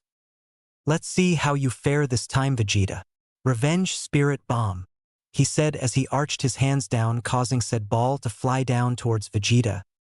Meanwhile, Pan was busy fighting Trunks and Videl but was easily keeping up with them and no longer holding anything back, and she threw energy blast after energy blast at Trunks, who struggled to keep up only to be rewarded by being punched and kicked multiple times in the stomach. Come on, Trunks. You said you were so tough, yet a little girl is giving you hell, she said as she fired an angry Kamehameha wave at Trunks, who as he was hit with it was engulfed by the beam, and when the light faded he laid beaten, bruised, and covered in blood but otherwise alive. Videl was understandably concerned but none the less held her ground. You wouldn't hurt your own mother, would you? She said snidely. Pan spit at her. You were my mother, you wouldn't have let Uncle Goten die. If you were my mother, you would have protected him, she said as she rushed Videl and proceeded to beat the ever-loving crap out of her. To Videl the beating felt like hours when in reality it was only minutes, and soon she fell to the ground defeated. Now for Dad, she said as she flew to where Bu and Gohan were fighting. Vegeta watched snidely as the revenge spirit bomb enveloped him and exploded in a blaze. Muhahaha, how do you like that, Saiyan? That will teach you to make a fool of me. But as the smoke and debris cleared, there stood a long tower of rock, and on top stood Vegeta, you completely unharmed. Your punches and blasts only tickle, like a tiny feather. Vegeta nodded as he cupped his hands together in front of him. Here's a new technique I learned. Final Shine, he said as a beam of emerald green light came out and hit Baby full on, sending him flying. Once the beam faded, it left Baby beaten and bloody. How dare you? I am the prince of all Tuffles, he screamed. I believe that's my line. Now, any last words before I end this? Baby considered his options. He could take Vegeta head on, as that would be suicide, nor could he abandon Goku's body, as that would cause a decrease in his overall power. Then he got an idea. Vegeta, he said, imitating Goku's voice. You have to help me. Baby's been pushed back and I'm in control, but I don't know how long. Vegeta's eyes widened. Kakarot? So you've come back. Look at me now. The Prince of Saiyans regains supreme once again, he boasted. He came closer to allow Goku to see him up close. Vegeta, I just wanted to let you know you were always a fool. Then his voice changed to Baby's. Solar flare. A blinding light enveloped Vegeta, causing him to become blind for a bit, which Baby wasted no time to fly back to his tower. Upon arriving, Baby punched the nearest wall, keeping his energy suppressed so Vegeta couldn't sense him. How is this possible? Vegeta was a ragdoll when we last fought, and now he's kicking me around like I'm a mere child. No one disrespects Lord Baby and lives, he said, shouting. That's when Bulma came up from Bello to comfort her king. There may be a way for you to match Vegeta's power, she said. How? He snapped. You're inhabiting Goku's body, correct? And seeing from early scans of Vegeta's body during your fight with him, it would seem he has exposed himself to something known as Blutz waves, she said. Baby was getting angry but interested. Your point, he said. Bulma then pulled up blueprints of something she was working on as a side project to increase Baby's power should someone arise that was too strong for him. This is a Blutz wave emitter, and once fired will bombard your body with Blutz waves, causing you to turn into a great ape, she exclaimed. Baby was interested by the idea but held reservations. But will I be able to control it? I don't want to hurt my subjects, just make that Saiyan pay dearly. Bulma put a hand on his shoulders. I have faith in you, Lord Baby, now make us proud, she said. Baby was relieved and stood up. How long will it take? He asked slowly. No more than half an hour, she said. Baby glared at her. You've got 10 minutes. Then he flew off again to stall for time. Bu meanwhile was engaged with Gohan, who kept avoiding his attacks, trying to disarm him and not get angry, but Gohan kept up his assault with a flurry of punches and kicks followed by several Kamehameha wave blast, which as they hit took off parts of Bu but kept regenerating each time, but even Bu can't regenerate forever and was soon panting from exhaustion. All tired out, are we? Then let me help out, Gohan said as he powered up to SSJ-2 and prepared a Super Kamehameha wave, but as soon as he fired it, it was knocked out of his hands and flew away harmlessly. What the? Gohan sighed as he noticed it was Pan who did it. Gohan was furious. You little brat, he said when Pan punched him in the stomach and shot a ball of energy at Gohan, sending him flying.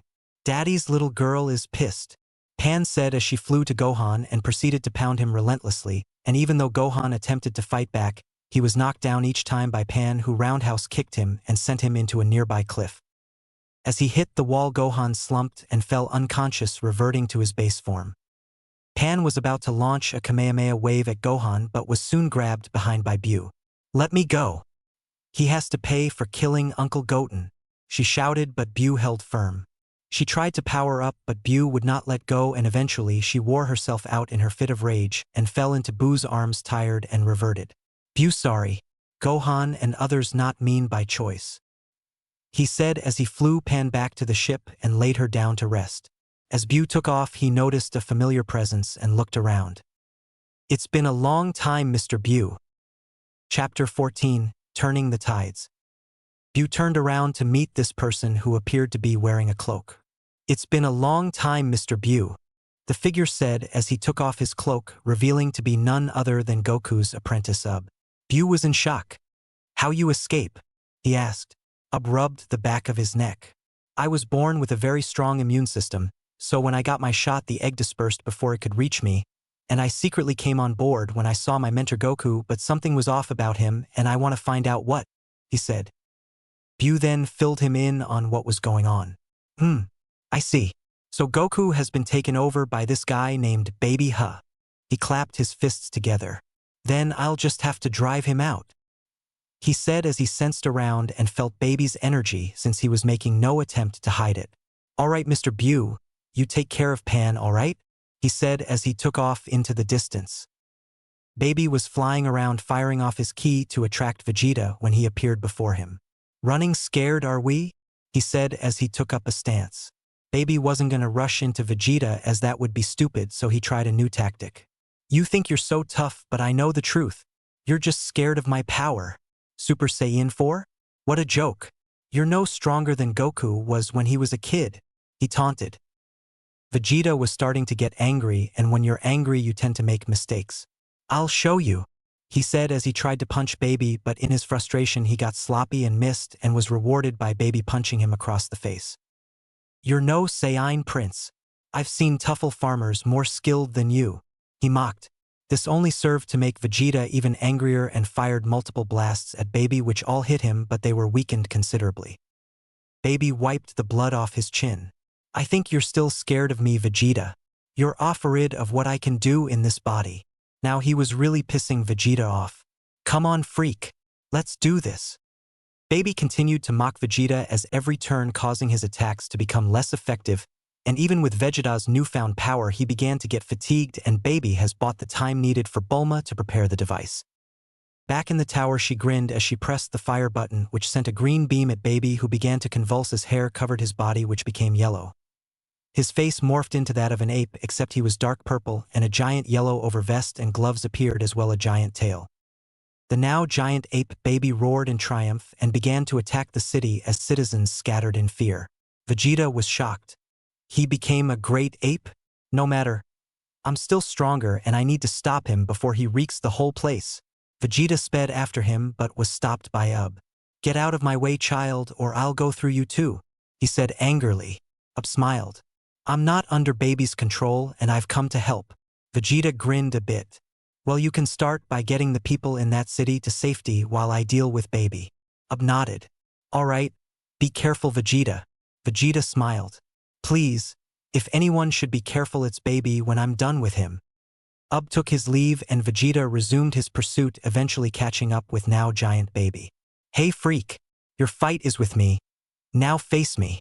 The ape ether didn't hear or pay attention to Vegeta and kept destroying the city. Listen, freak, he said as he fired a blast of energy at the ape, who turned his head and spewed fire at Vegeta, who dodged out of the way. Are you mad? He said, but the ape punched Vegeta with his big fist, which sent Vegeta flying into the nearest building and began bleeding a bit. Damn. He's stronger than before, but with no rational mind in control. That ape's power is unfocused. Flying out of said building, he began to aim towards cutting off his tail, but was surprised when the ape saw him and grasped him in both hands. How? Vegeta asked. That's when he heard chuckling. You fool. Did you really think I would let the Saiyan's mind overpower mine? Muhahaha, the ape said. Lifting up his hand, Baby flung Vegeta but managed to stop himself mid-air. That's when something began to happen to Baby. The ape began to grow smaller and smaller until there was a small ball of light, and when it faded, Vegeta was horrified at what he saw. Meanwhile, gathered up rather protesting citizens as he brought them into what looked like a subway to keep them safe from the now giant Baby. Baby will save us. You'll pay for this, you monster. Heard several of them say, and while he knew they were under mind control, it didn't make him feel any better being called that. Depositing them in a safe place, he flew out when a Rouge support beam came crashing down and hit on the head, knocking him out. When the ball of light faded, it revealed a more human Baby, only he still retained the yellow fur, yellow overall body vest, tail. His lower body consisted of gray GI pants and a red sash tied around his waist, and his hair was white once again, but his eyes were not only blue but now he had a red underline to them and the normal red lines on top of his eyes and below his chin. Baby laughed, except how it was more gravely and deep. He crossed his arms. So Vegeta, how do you like the new me? I've ascended as well. Meet the new and improved Baby. Vegeta was shocked. But how did you do it? Baby laughed.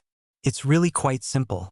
When Goku's body transformed, I substituted his brain for my own, and after getting a feel for the body and wanting to know what it was like when you Saiyans destroyed my people, I began to focus my energy and condensed it into a smaller form. Then I fused the ape's power to my normal ones, creating the work of art you see before you. Baby then prepared himself for battle. Now, time for round 2. Chapter 15. A Hope Revived. SSJ for Baby stood facing Vegeta and grinning like madman. So monkey, ready for round 2? He said as he rushed Vegeta and started pounding on him with enough force to make Vegeta cough up blood, and afterwards Baby kicked Vegeta into the side of a mountain, embedding him within. Vegeta's head sagged. Damn it! How could this Tuffle attain a power I worked so hard to achieve?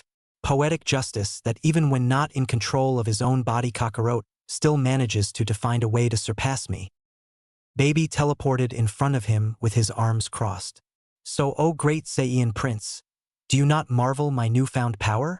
The monkey's brain serves me well, he said, grinning. Ha ha ha ha. Vegeta laughed.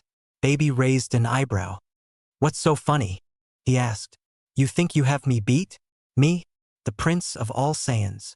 Vegeta used his aura to blast himself out of the crater and renewed his assault on Baby, but he easily manages to keep pace. Oh come on Vegeta, is this the best you've got?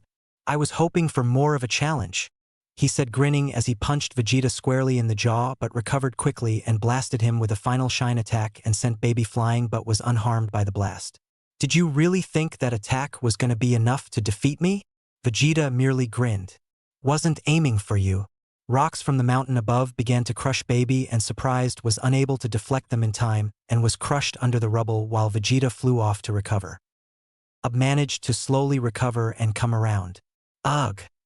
What happened? He said as he shoved the support beam off and began to feel around for Ki, and felt that Vegeta's, while still strong, was growing weaker, while Baby's could light up a whole solar system and still have energy to spare. He powered his way of the subway and back to the ship where Bu had put Pan onto a stretcher and sat beside her. Mr. Bu, said desperately. Bu looked at him. What wrong? He asked. I feel Baby's power and it's tremendous. I can't take him on by myself. Bu pondered this over for a minute. Bu know one way. He came over and touched Ub's head. Me, you used to be one. Time to become one again. As this Majin Bu engulfed Ub in a sphere of pink goo, and about 10 minutes later the ball dispersed, revealing a new Majin Bu that looked remarkably similar to Kid Bu, but his eyes were blue instead of red. He spoke not a word and began to clasp his hands in glee as he flew off to fight Baby. Meanwhile, back on Earth, Hercule was pacing around worried while Piccolo was meditating. I can't take it anymore. What's going on, Mr. Green Guy? Hercule said in worry. Not good, I'll be honest. Vegeta's back, but Baby's undergone a new similar transformation and he's not faring well, and Bu is. He stopped. Bu's what? Hercule asked. His key signature is gone, but I feel a brand new power that feels like Kid Bu but not evil. He might be able to buy us some time, Piccolo said. Time? Time for what? Hercule asked. Years ago, a person known as Garlic Jr. came to the lookout and infected the world with something called the Black Water Mist, which drove people insane and attacked anything that moved. He explained. I thought it was just a hoax for some event like one of those zombie shows. Piccolo grimaced. It was very much real, but me, Killian, Gohan, along with the then Guardian of Earth Kami, managed to cure the world with the help of the sacred water. He finished. But what does that have to do with what's going on now?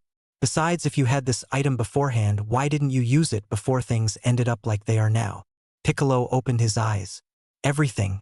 If we can get to the lookout and get the sacred water, we can cure the Earth and save the other fighters, crippling Baby's power. I couldn't get to it cause Baby would sense it automatically and destroy it, but now that he's too distracted, we can get it with fewer complications, he said. Hercule looked anxious and frankly scared. I'm not sure about this, but if the Earth needs our help, then let's do it, he said as Piccolo grabbed him and flew him to the lookout. Baby, meanwhile, was looking for Vegeta after bursting out of the rubble. That dirty Saiyan. He'll pay for this, he said as he flew off and began to search for his energy, but before he could have felt a new power approaching him at a rapid rate, so he stopped and turned to face the new power. Kid Bu stopped in front of him with his head down and arms slouched. And just who the hell are you? Baby asked, getting rather annoyed at all the interlopers interfering with his plans. I will stop you, Bu said as he thumped his chest and his power began to radiate all over the place. Kid Bu? I Tohite Goku destroyed you, Baby said, surprised. I am not Kid Bu. I am Majub, the being said as he curled into a ball and began to attack Baby from all sides before smashing on top of his head, sending Baby flying into the ground. Majub uncurled and smiled. Thanks to Mr. Bu, I am now who I once was, but this time I fight for good, he said as he flew in pursuit. Pan began to slowly recover as he felt Vegeta's presence and slowly opened her eyes. Vegeta? Pan asked. He came closer and began to try and recuperate. Yes, Pan, it's me. Baby has attained the same transformation I have, and while I put up a good amount of fight, I was too weak to do any real damage, but he felt Majub's key as he was currently engaged with Baby. It seems I've been given some time, he said as he fell on his side exhaust. Vegeta, Pan said as she rushed to him. I'm okay, Pan. Just need a few minutes to get my strength back, he said, lying. Back on Earth, Piccolo and Hercule arrived at the lookout and found a huge hole from when Baby blasted it during his visit. The lookout, Piccolo said, dismayed. It's destroyed again, he said, depressed, but snapped himself out of it. Hopefully the sacred water is still intact, he said as they went inside and started exploring. Hercule searched the left side while Piccolo on the right, and during their search they found Dend and Popo in the wings waiting. Dend attacked Piccolo, but he easily managed to subdue the Guardian while Hercule... Pecking order, Popo said as Hercule hid behind a pillar. Go away, scary genie, he said. Piccolo saw this and shook his head as he subdued Popo as well, and Hercule peeked around. Yeah, that's right.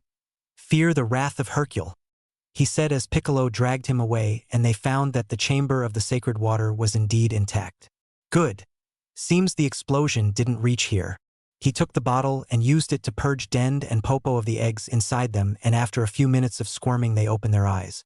Oh, Piccolo, it's great to see you again, Dend said. This is all my fault. If I just put up a stronger resistance against Baby, this wouldn't have happened. Piccolo smiled. It's a light, Dend. There was nothing you could have done to prevent it. What matters now is getting this to the rest of the Earth, he said. I think I can help with that, a voice said as they all turned to see its owner. Chapter 16. A Plan on Two Worlds. Majub flew down and stuck his blue tongue out at the embedded Baby. How do you like me now?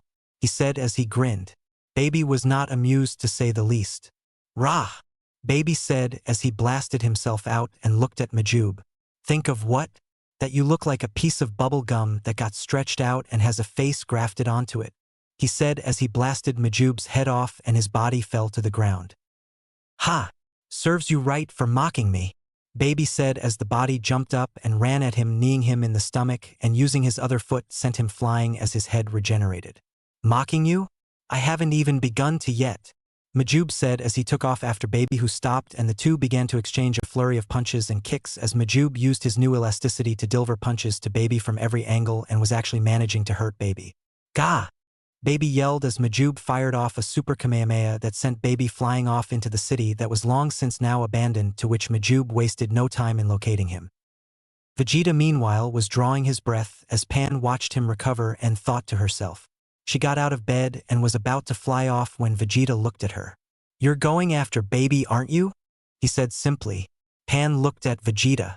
I can't stand all the harm that monster is doing inside my grandpa's body, and I can't just sit here and do nothing, she said. But you haven't even gotten to Super Saiyan, and while normally I'd relish the idea and not care, I made a promise to keep you safe, Vegeta said in pain, to which Pan merely grinned.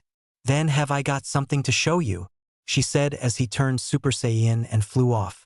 Vegeta looked stunned for a moment. Runs in the family, he said bitterly. On Earth, Piccolo and Hercule turned to the new arrival. Kabatokai, Piccolo said as Kabatokai stepped out the shadows and shook Piccolo's hand.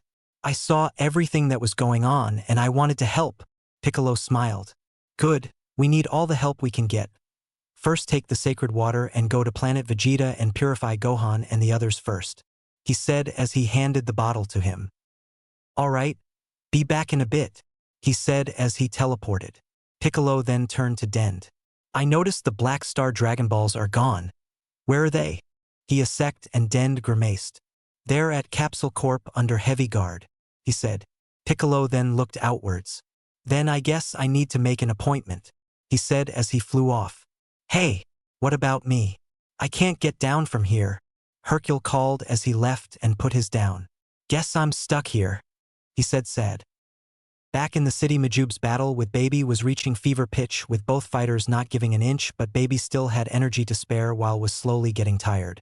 Majub used his head tentacle to wrap itself around Baby's foot and swung him around and around, hitting every building within reach before Baby shoots off a 10x Dark Kamehameha at Majub, vaporizing him while Baby quickly regained his footing as the pink mist collected and reformed into himself, breathing heavily but still capable of fighting.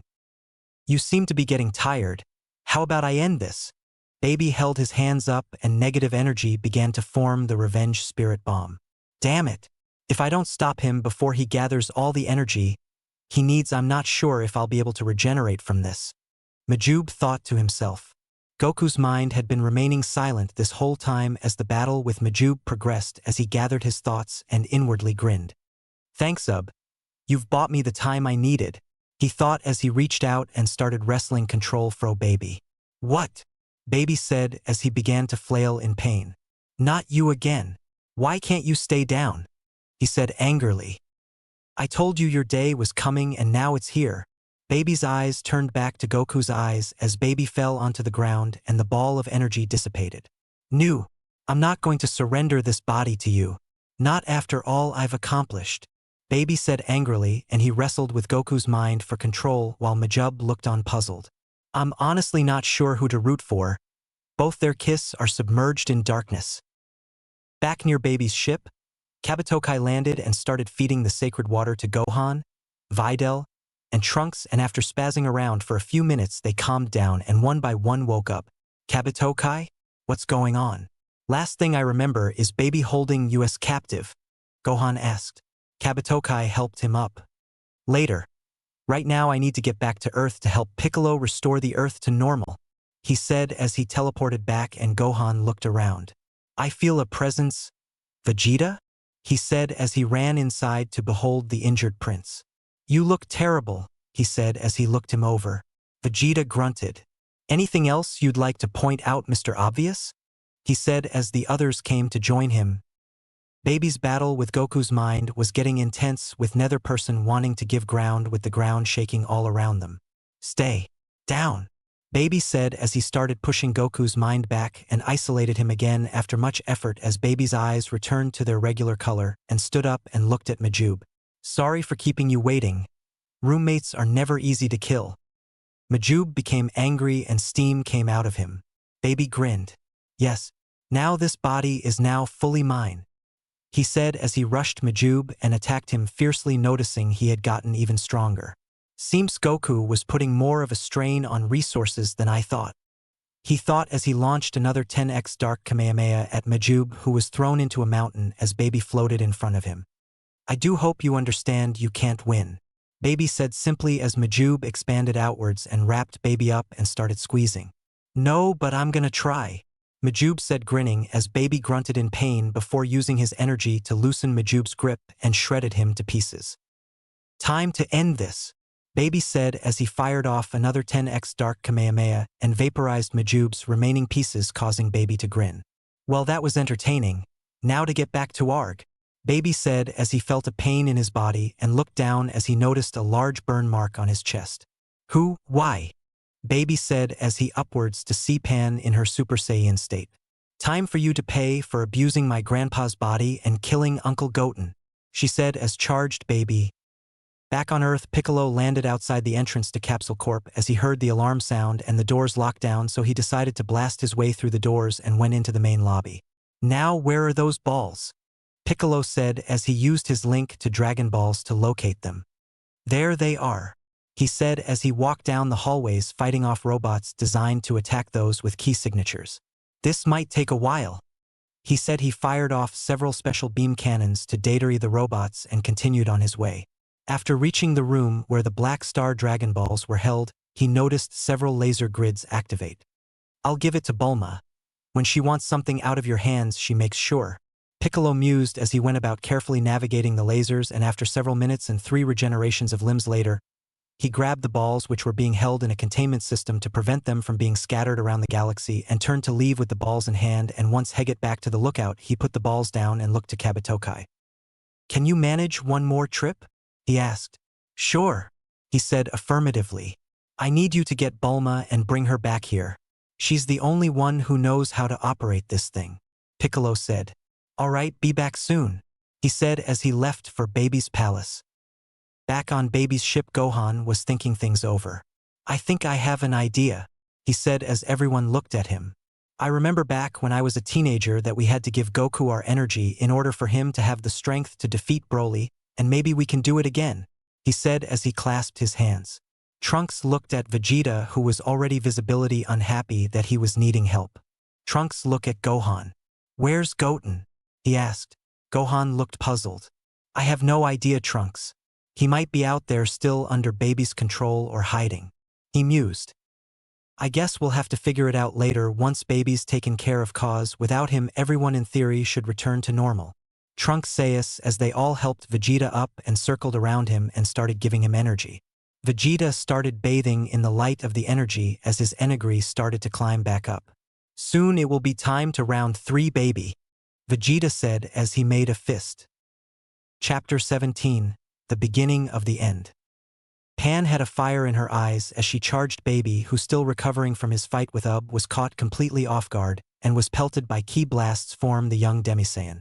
Baby became annoyed by this new development and rushed to meet her as he and Pan blazed across the battlefield firing off ki blasts, Kamehameha, as well as its dark equivalent, with Nether showing signs of slowing down. Let my grandpa's body go, Pan shouted as she broke the exchange of blasts and started slamming into him with a flurry of fists, causing Baby to hack up blood. Never, Baby responded as he backhanded Pan hard and sent her flying into the ground, skidding as she did as Baby recovered from the blows and appeared before Pan using instant transmission with his arms crossed. Give up, child. With Goku's strength at that of a Super Saiyan 4 and yours at the level of a Super Saiyan 2, you never had a chance. Pan grimaced, knowing he was right, but she knew that her grandpa would never give up, and neither will she, and she fired off a Kamehameha at Baby, who in his gloating was engulfed by the wave and sent hurtling back with some scuffs on his outfit to show for it. He said with his head lowered. Pan looked at Baby like he was crazy. What's so funny? She said as she got ready for another attack. Don't you see? Baby said as he lifted up his head, revealing not even so much as a scratch. I've only been fighting with 20% of my power, which was more than enough to send Vegeta running scared and that fellow. He leans his head in as he mocks her. So what in hell makes you think you'll fare any better than they did? Pan clenched her fists. I may not be able to beat you, but if I beat up my grandpa enough his body will give out and you'll have to leave it, she said as she fired up her ki and rushed Baby head on. Meanwhile, inside Baby's palace, Bulma was watching the battle unfold. I know you can defeat this money lord, Baby. She cheered as Kabatokai appeared behind her and hit her neck, causing her to fall down asleep. I apologize, but this is the only way you'll cooperate, he said solemnly as they left and arrived back on the lookout. Here she is. Give me the sacred water so I can cure her, Kabatokai said as Piccolo gave the bottle to him and placed a drop on her lips, causing her to shake violently and spasm, but soon went still and her eyes fluttered open. Huh. What happened to me? Last I remember was being held captive by Baby. Piccolo helped her up. It's a long story. Long and short of it is Baby's taken over the entire Earth, and we need your help to fix it. Bulma then gave Piccolo a determined look on her face. Just tell me how I can hurt that parasite, she said as Piccolo thought to himself. She's acting more like Vegeta every day. You built a container to house the Black Star Dragon Balls, so that even if they were used the planet wouldn't explode, and the only one who can operate it is you, he stated. Well, if I designed it, then memory loss or not, I should be able to work this thing. She got to work as Piccolo looked at new planet Vegeta. Just a little longer, she said. Vegeta looked around, and while his past self would be disgusted at the way he was receiving help from half-bloods, he had to admit that in the time since he'd come to reorganize they had their uses and could be helpful at times. The red flare of his ki was starting to swell and felt himself slowly being restored to normal and even surpassing his previous limits, but he had to wonder if it would be enough to stop Baby once and for all. The ring of friends soon broke and Vegeta powered up to full and clenched his fists. It's time to end this, Baby, he said as he flew off while Gohan looked at Trunks, who was looking down. What's wrong, Trunks? With Vegeta at full power again, we can win this thing, he said as he placed a hand on Trunks' shoulder. Yeah. But I can't help but feel like something's wrong, that I did something, he said as Gohan gave him a warm smile. Whatever it was Baby who did it, not you, he said as they all sat down, drained from transferring their energy. Powering up to 40%, Baby charged at Pan, who was now starting to look worse for wear but nevertheless refused to give in. Why won't you die? Baby said, frustrated as he launched punch after punch, but Pan avoided them all and fought back with her own, still managing to hit him and bruise him a bit. This is starting to become very annoying, Baby said angrily as he punched Pan in the gut, causing her to fall over in pain. That's more like it. On the ground begging for mercy, he said, laughing as Pan became even more furious, causing her power level to soar higher as she recovered and slammed her fist into Baby's jaw, sending him reeling. What? How dare you besmirch my glorious face? Baby said, now really pissed off, but Pan only responded by firing 3 Kamehamehas at Baby, who only thanks to quick timing was able to avoid them, but one still managed to graze him. Gah! Baby said as his anger reached critical mass. That's it. Now you die. He lifted his hands in the air and a pink mist collected into the revenge spirit bomb, but it was even bigger in mass than ever. Feel the wrath of the Tuffle people, he said as he launched it at Pan. You think this will stop me, Baby? Well, you're wrong, she said as she grabbed it and started pushing back, but the ball of energy refused to budge and was slowly but surely sapping her strength. I won't fail you, Grandpa. Back on the lookout, Bulma had gotten the device containing the Black Star Dragon Balls to work and summoned Ultimate Shinron, since due to the balls not being able to scatter they were never able to be turned to stone. What is your wish? Speak now and I shall grant it, he said as he hovered over the lookout. Piccolo spoke to the dragon. We wish that the people infected by the person Baby to be purified by the sacred water. Your wish has been granted. The sacred water rose up into the air and the jar shattered as the pieces were energized with cleansing light and scattered all over the earth, creating a mist causing people the world over to clutch over in pain, but soon afterwards returned to normal, albeit knocked out due to the pain of the eggs inside them dissolving. The remaining pieces flew towards new planet Vegeta, and the others on to lookout began feeling a huge power emanating from the planet that was full of rage. Baby doesn't seem too pleased, Piccolo said, smirking. Farewell. The dragon spoke as Bulma quickly operated the device to suck the Black Star Dragon Balls back into the contentment, and after several minutes of bouncing around the globe dimmed and returned to normal. We've done all we can. Let's just hope it was enough, Piccolo thought to himself. Vegeta felt a power spike coming a few miles away and immediately turned course towards the energy. Seems baby is having a tantrum. Looks like it's time for me to cool him off, he said as he left.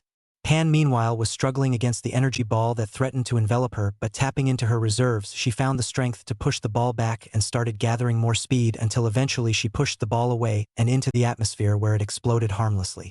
Pan grinned at Baby. "Is that all?" she said smugly. Baby was furious at this. Despite all his best efforts to defeat the brat, she still managed to get under his skin, make him look like a fool. His body began to bulk up almost as if lost in a rage-induced trance. "You forced me to do this. It's your fault," Baby said as he shot out waves of energy that cut into Pan's skin, causing her to clutch it in shock as Baby's aura fired up, turning red. "Kaioken times 1,000.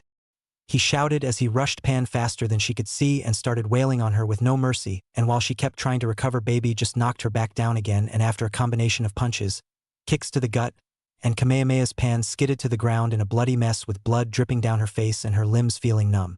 Baby grabbed her by the neck and lifted her up. "Now do you see, child? You can never hope to beat me. Never," he said as he threw her into the ground and prepared a double X10 Kamehameha, and Pan just looked at him completely drained. "Grandpa, don't give up," she said and tried to move but was unable to. X10 Dark Kamehameha dash. He was suddenly shot in the face, momentarily blinding him, causing his shot to go wild and obliterate a nearby city. He quickly recovered and looked around. "Who did that?" "I believe that would be me," the attacker said as he floated down in front of Baby. "Vegeta," Baby said as he grit his teeth. Vegeta only smiled. "Glad to see you still remember me. Now remember this," he said as he healed out his hand and unleashed a telekinetic blast that sent Baby flying away from him and Pan. He came over to her and crouched near her. "Vegeta," she said as he nodded. "Rest now, Pan. I'll get Kakarot back," he said as Baby approached Vegeta, who responded to his approach by flaring his aura at Baby and glaring at him. "This has gone on long enough, Baby. Time for this to end," he said as the winds swept behind them, indicating the planet knew this would be their final confrontation. Chapter 18: The Mightiest Super Saiyan 4. Vegeta and Baby launched themselves at each other, each making contact with the other's face, causing each other to fly back. "How? I was mopping the floor with your face last time," Baby shouted as he nursed his face. Vegeta merely grinned. "I guess you forgot that we Saiyans grow stronger with each near-death occurrence, and with all of our recent encounters I've powered up quite a bit. Now let's continue," Vegeta said as he slammed into Baby's stomach and elbowed him into the ground, sending him all the way into and out of the cliff they were on. Recovering quickly, Baby floated up and wiped the blood dribbling off his chin. "You dare to damage my face?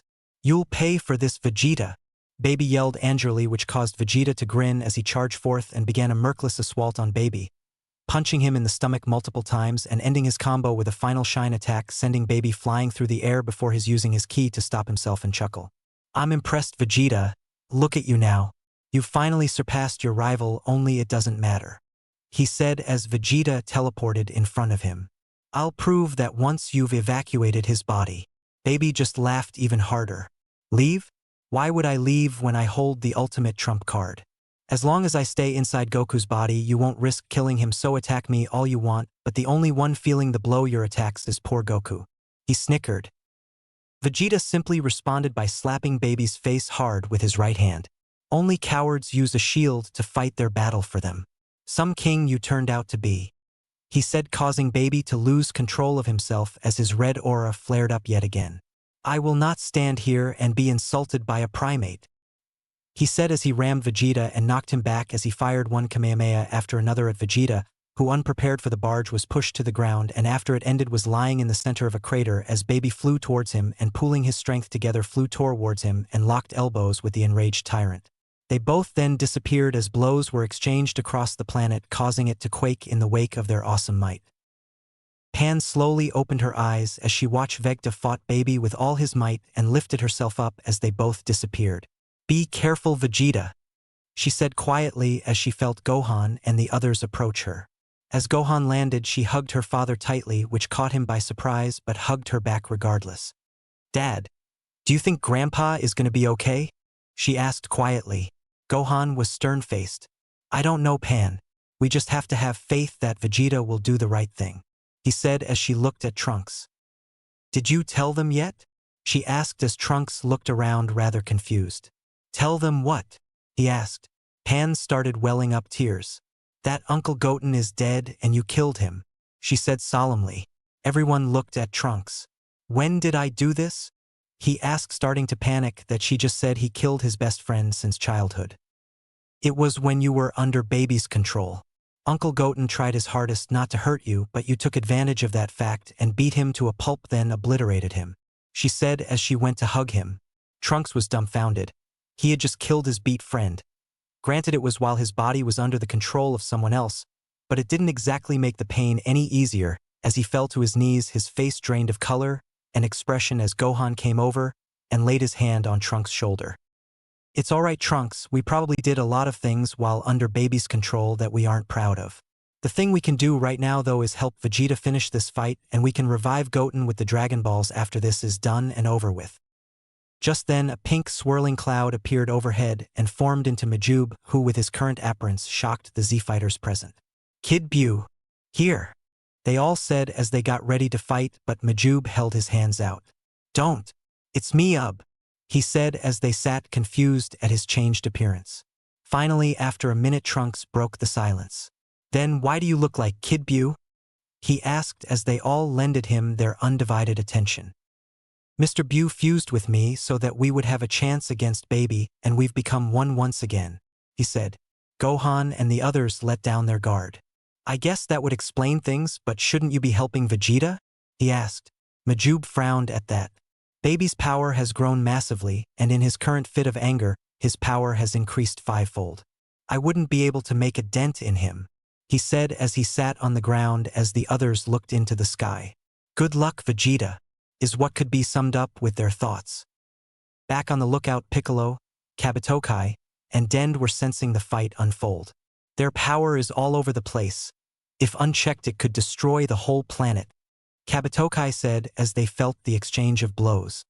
"Indeed, but Vegeta's power has increased as well. Let's just hope that it will be enough to defeat Baby." Piccolo grimaced. "What's going on? Someone tell me what's happening. Is my granddaughter okay?" Hercule said, bouncing between the two, trying to pry an answer out of the former Guradian of the Earth and Supreme Kai. "Her energy is weak but stable," Kabatokai sensed as Hercule breathed a sigh of relief. "Come back to me safely, Pan," he thought. In a subdimension between spaces, Vegeta and Baby exchanged blows with the other, with neither giving an inclination that they were getting tired, with various dark Kamehamehas and final shines to back it up, until they ended up on Earth in West City, where they flew away from each other and observed their surroundings. "West City," they both said with surprise as Vegeta fired off another final shine while Baby was distracted and was thrown into the nearest ocean with Vegeta in pursuit, but Baby recovered and teleported behind Vegeta and kicked him in the back, sending him into the ocean instead, but Vegeta flew back up as they resumed their exchange of fists. "My followers, give me your energy so that I may destroy this pest once and for all," he said out loud, but he felt no energy come. "What's going on here? Why am I not getting their hatred? What have you done?" he asked. Vegeta grinned. "Like I care, but if it hurts you then I'm all for it," he said as they broke the lock they were in and teleported once again to a rocky landscape where they separated again. "I know this place," Vegeta said as he thought back to his first battle with Goku. "He brings back memories, doesn't it, Vegeta? This is where I shall mark your tomb," Baby said as he flared his aura again and his right arm became engulfed in ki and flew towards Vegeta, which expanded to become a dragon, but it was green and its eyes were pure blue as it raced towards Vegeta, who managed to dodge in the nick of time, but he was cut badly on his right arm and he was beginning to lose feeling in it. Baby turned around and watched with glee as he saw Vegeta grip his right arm. "I may have missed you, T. It seems to have crippled you, so allow me to make it worse," he said as he fired ki blasts at Vegeta while he himself flew towards Baby, and using his good arm smashed it into Baby's face, who flew into a rock face and was embedded there as Vegeta floated to the ground. Baby blasted himself out and floated up in the sky. "That's it. This time you die," he said as he began to gather energy into his palms, each forming an orb of energy which he compressed into a larger ball. "Double Dark Kamehameha," he said as he fired off the blast towards Vegeta. "Final Shine," Vegeta shouted as he fired his own blast at the approaching wave of energy, locking the beams into a stalemate. Baby cackled with glee. "Isn't this familiar, Vegeta? Except this time we'll have a different outcome," he said as he applied more energy and pushed the wave further down, and Vegeta's beam began to be beaten back, but Vegeta responded by pouring more energy in as well, forcing them to be even once again. Back on the lookout, everyone could feel the struggle between the two great powers. "This is bad, Piccolo. Vegeta's losing too much power, and it's taking all he has just to break even," Den said. Piccolo grimaced when he suddenly got an idea. "Hercule, can you ask everyone to give their energy to Vegeta? It might be our only chance," he said urgently. "Sure. You can count on me," Hercule said as Piccolo concentrated. "King Kai, can you hear me?" On the planet of the Grand Kai, King Kai was busy training the fighters of the North Quadrant for the next tournament when he received Piccolo's message. "Take 5, guys. I have a call I need to take," he said as he dismissed them. "This is King Kai here. What do you need?" he said to Piccolo. "We need to patch Hercule through to the people of Earth. Vegeta is losing power fast, and he needs a power boost to defeat Baby," Piccolo said back. "You got it. One mass telepathy call coming up," King Kai said, and soon it was ready. Piccolo looked at Hercule. "It's all up to you now," he said as he placed his hand on Hercule's shoulders as he nodded and began. "People of Earth, this is the world champion Hercule. I am currently engaged in battle along with my apprentice against an evil tyrant known as Baby, who wants to enslave you. Also imagine yourself giving both of us your energy, and we're currently in the wastelands outside West City," Hercule said as the people, hearing his voice, eager to give support to the man who defeated both Cell and Majin Buu, raised up their hands to the sky and immediately felt weak and tired as their energy rushed towards its destination. And even on new planet Vegeta they heard, and they along with the Z-Warriors poured their energy towards Vegeta. Meanwhile, Vegeta was losing strength and ground to Baby, and if something wasn't done soon, this battle wasn't going to end well for him. "This is the fate of all who defy me. Die Saiyan filth," Baby said as he poured all his energy into the attack to overwhelm Vegeta, and his beam pushed Vegeta's back, and about to overtake it, when Vegeta felt a surge of energy and a warmth that he hadn't felt before and grinned. "This is where it ends, Baby. X50 Final Shine." Vegeta's beam began to overtake Baby's and glowed a bright white while Baby began to panic. "This is impossible. I cannot be defeated. This cannot be how it ends," he screamed as the beam overtook Baby and vanished in the beam as it headed into outer space, where it exploded in a white-hot glow before fading out of existence. Back on Earth, Vegeta stumbled around feeling like his legs were made of stone, but he looked at the sun and smiled a bit, but he felt a faint power level not far from him, and using his energy he flew to the source of the power and was shocked to find Baby sprawled out on the ground, bruised, blood all over, unconscious, and reverted into his base form. He landed beside him and looked him over silently. Inside Goku's body something was taking place.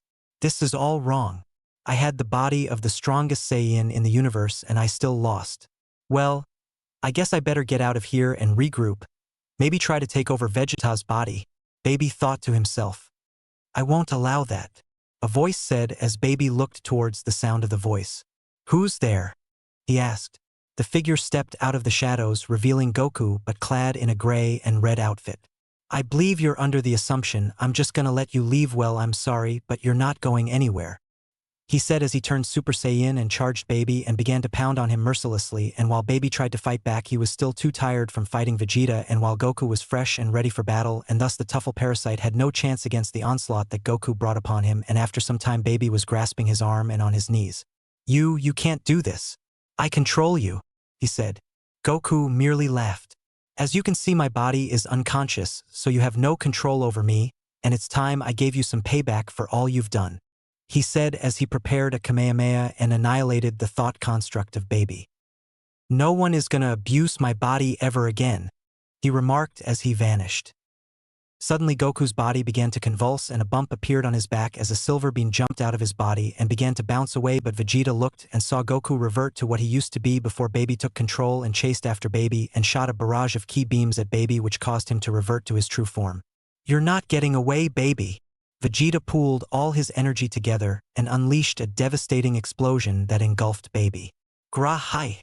He screamed out as every part of him was annihilated, and as the light faded, Vegeta reverted to his base form, no longer sensing Baby's signature anywhere, and went to check on Goku as Piccolo, Dend, Kabutokai, and Hercule appeared beside them. Hercule looked around at the devastation caused. "So, is it over?" he asked. Vegeta simply gave him a thumbs up. Chapter 19, Aftermath. Vegeta watched silently as Den teleported to his location with help from Piccolo and began to heal Goku, and after a few minutes all of his injuries were healed and vanished. He then stood up to face Vegeta. "I've done all I can. The rest is on his own," he said as they all waited for Goku to awake. Not a word was spoken for several minutes when Goku's eyes fluttered open and fired off a few ki blasts before jumping and landing a few feet away. "Where is he?" he asked in a dazed state of mind. Vegeta spoke rather briefly. "He's gone, Kakarot, evaporated in the sun where he can never come back now. Stand down," he said as Goku still looked around confused but came to the conclusion that Vegeta was telling the truth and sat down tired. "Thanks, Vegeta. I'm sorry I couldn't protect all of you," he said as he lowered his head, to which Vegeta grinned. "Like I needed your help to defeat that parasite. With this new power and ability I've reclaimed my throne as the Prince of all Science and defeated him, and it looks like you have some training to do if you want to hope to even catch up to me. Not that it matters much," he said as he flew off to the lookout. Goku looked at Dend sternly. "I'm sorry for all the damage I caused, Dend," he said with great remorse, and Dend put his hand on Goku's shoulders. "It's all right, Goku. You weren't in control of your body, we all were, but it's thanks to Vegeta that we were able to defeat Baby and free Ear from his control," he said, but Goku continued his stern look. "You're right, Dend, but that doesn't change the fact that I let myself get controlled by him. He played mind games with me, turning me into a tool to be used by evil. I can't allow that happen ever again. I won't be used to hurt my family or those I care about," he said as he too flew off as Dend looked at Kabutokai. "I think his time controlled by Baby has left a rather negative impact on him," he said as he watched Goku fly off. "Indeed so. I just hope he works out his problems and soon in case something happens," Kabutokai said as they teleported to New Planet Vegeta. Back on New Planet Vegeta, Gohan, Trunks, Majube, and Pan were celebrating over the defeat of Baby on Earth. "I knew Father could do it," Trunks said happily. "Yeah. Good job, Vegeta," Gohan said as Pan looked at the others happy but at the same time sad. "If only Uncle Goten were here to see this," she said as her father comforted her. "Don't worry, Pan. Like I said, we can bring him back with the Dragon Balls," he said as he gave her a hug when Kabutokai showed up. "Sorry it took so long, guys, but everyone's gathered on the lookout," he said as he teleported everyone, and not a few seconds later they appeared. "Pan," Hercule said as he ran to his granddaughter and enveloped her in a big hug. "Granddad, you're embarrassing me," she said as he continued to hug her when he looked at Majube. "It's that evil Bew," he said as he grabbed Pan and ran for cover when Piccolo grabbed his shoulder. "He's different. I can't sense any malice coming from him." Majube smiled. "Yeah. I know I look different from the last time you saw me, but me and Mr. Bew have fused and become one again, except this time I plan to use his powers to defend the Earth," he said defiantly. Everyone breathed a sigh of relief at that as Gohan went up to Dend. "Hey Dend, have you seen Dad? Is he okay?" he asked, and Dend turned his head away slightly, almost as if ashamed. "Your dad's fine, Gohan, but he's not exactly back to normal. He thinks that even though it was Baby controlling his actions, he still blames himself for allowing himself to be controlled and manipulated," he said. Gohan tried to reassure Dend.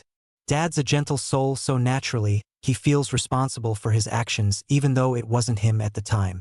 I can't even begin to imagine what it was like being forced to watch those he cared about and friends praise the person who stole his life and body, and being unable to do anything about it. I mean, I don't remember what happened while we were under Baby's control, but I guess Dad wasn't as lucky." As Vegeta flew to the lookout, he began to think. "I meant what I said, but Kakarot doesn't seem like himself. Like something's changed. Whatever it is, he better get over it and fast. Once I've learned to master my new SSJ for Abelites, I plan to finally finish our match all those years ago. He thought as he landed on the lookout where everyone was already gathered. So what's our next plan of action? He asked Gohan. Vegeta. Well, I guess we should try and undo the harm baby's done, including bringing back Goten. We'll start gathering the Dragon Balls in a bit. Just want to get caught up and make sure everyone is accounted for. He said as he looked at everyone as Vegeta went to Bulma, Bra, and Trunks. Glad to see you made it back in one piece, she said as Vegeta grinned. As if there was any doubt. He said as while he wouldn't say it in front of everyone, but he was glad to see his family again. Goku flew to some forests nearby and landed in the middle, under the shade of a tree, and breathed out slowly. Can't believe I did that to so many people and caused so much misery. Don't act like you didn't enjoy it. A dark voice whispered in his ear. Who was that? He asked as he looked around. Who am I? What a stupid question. If you don't know who I am, then you're even more clueless than I thought. How I could be related to you confounds the mind. Goku didn't take too kindly to the voice that was now insulting him. Stop dancing around the question and answer, he said as the animals scurried away frightened.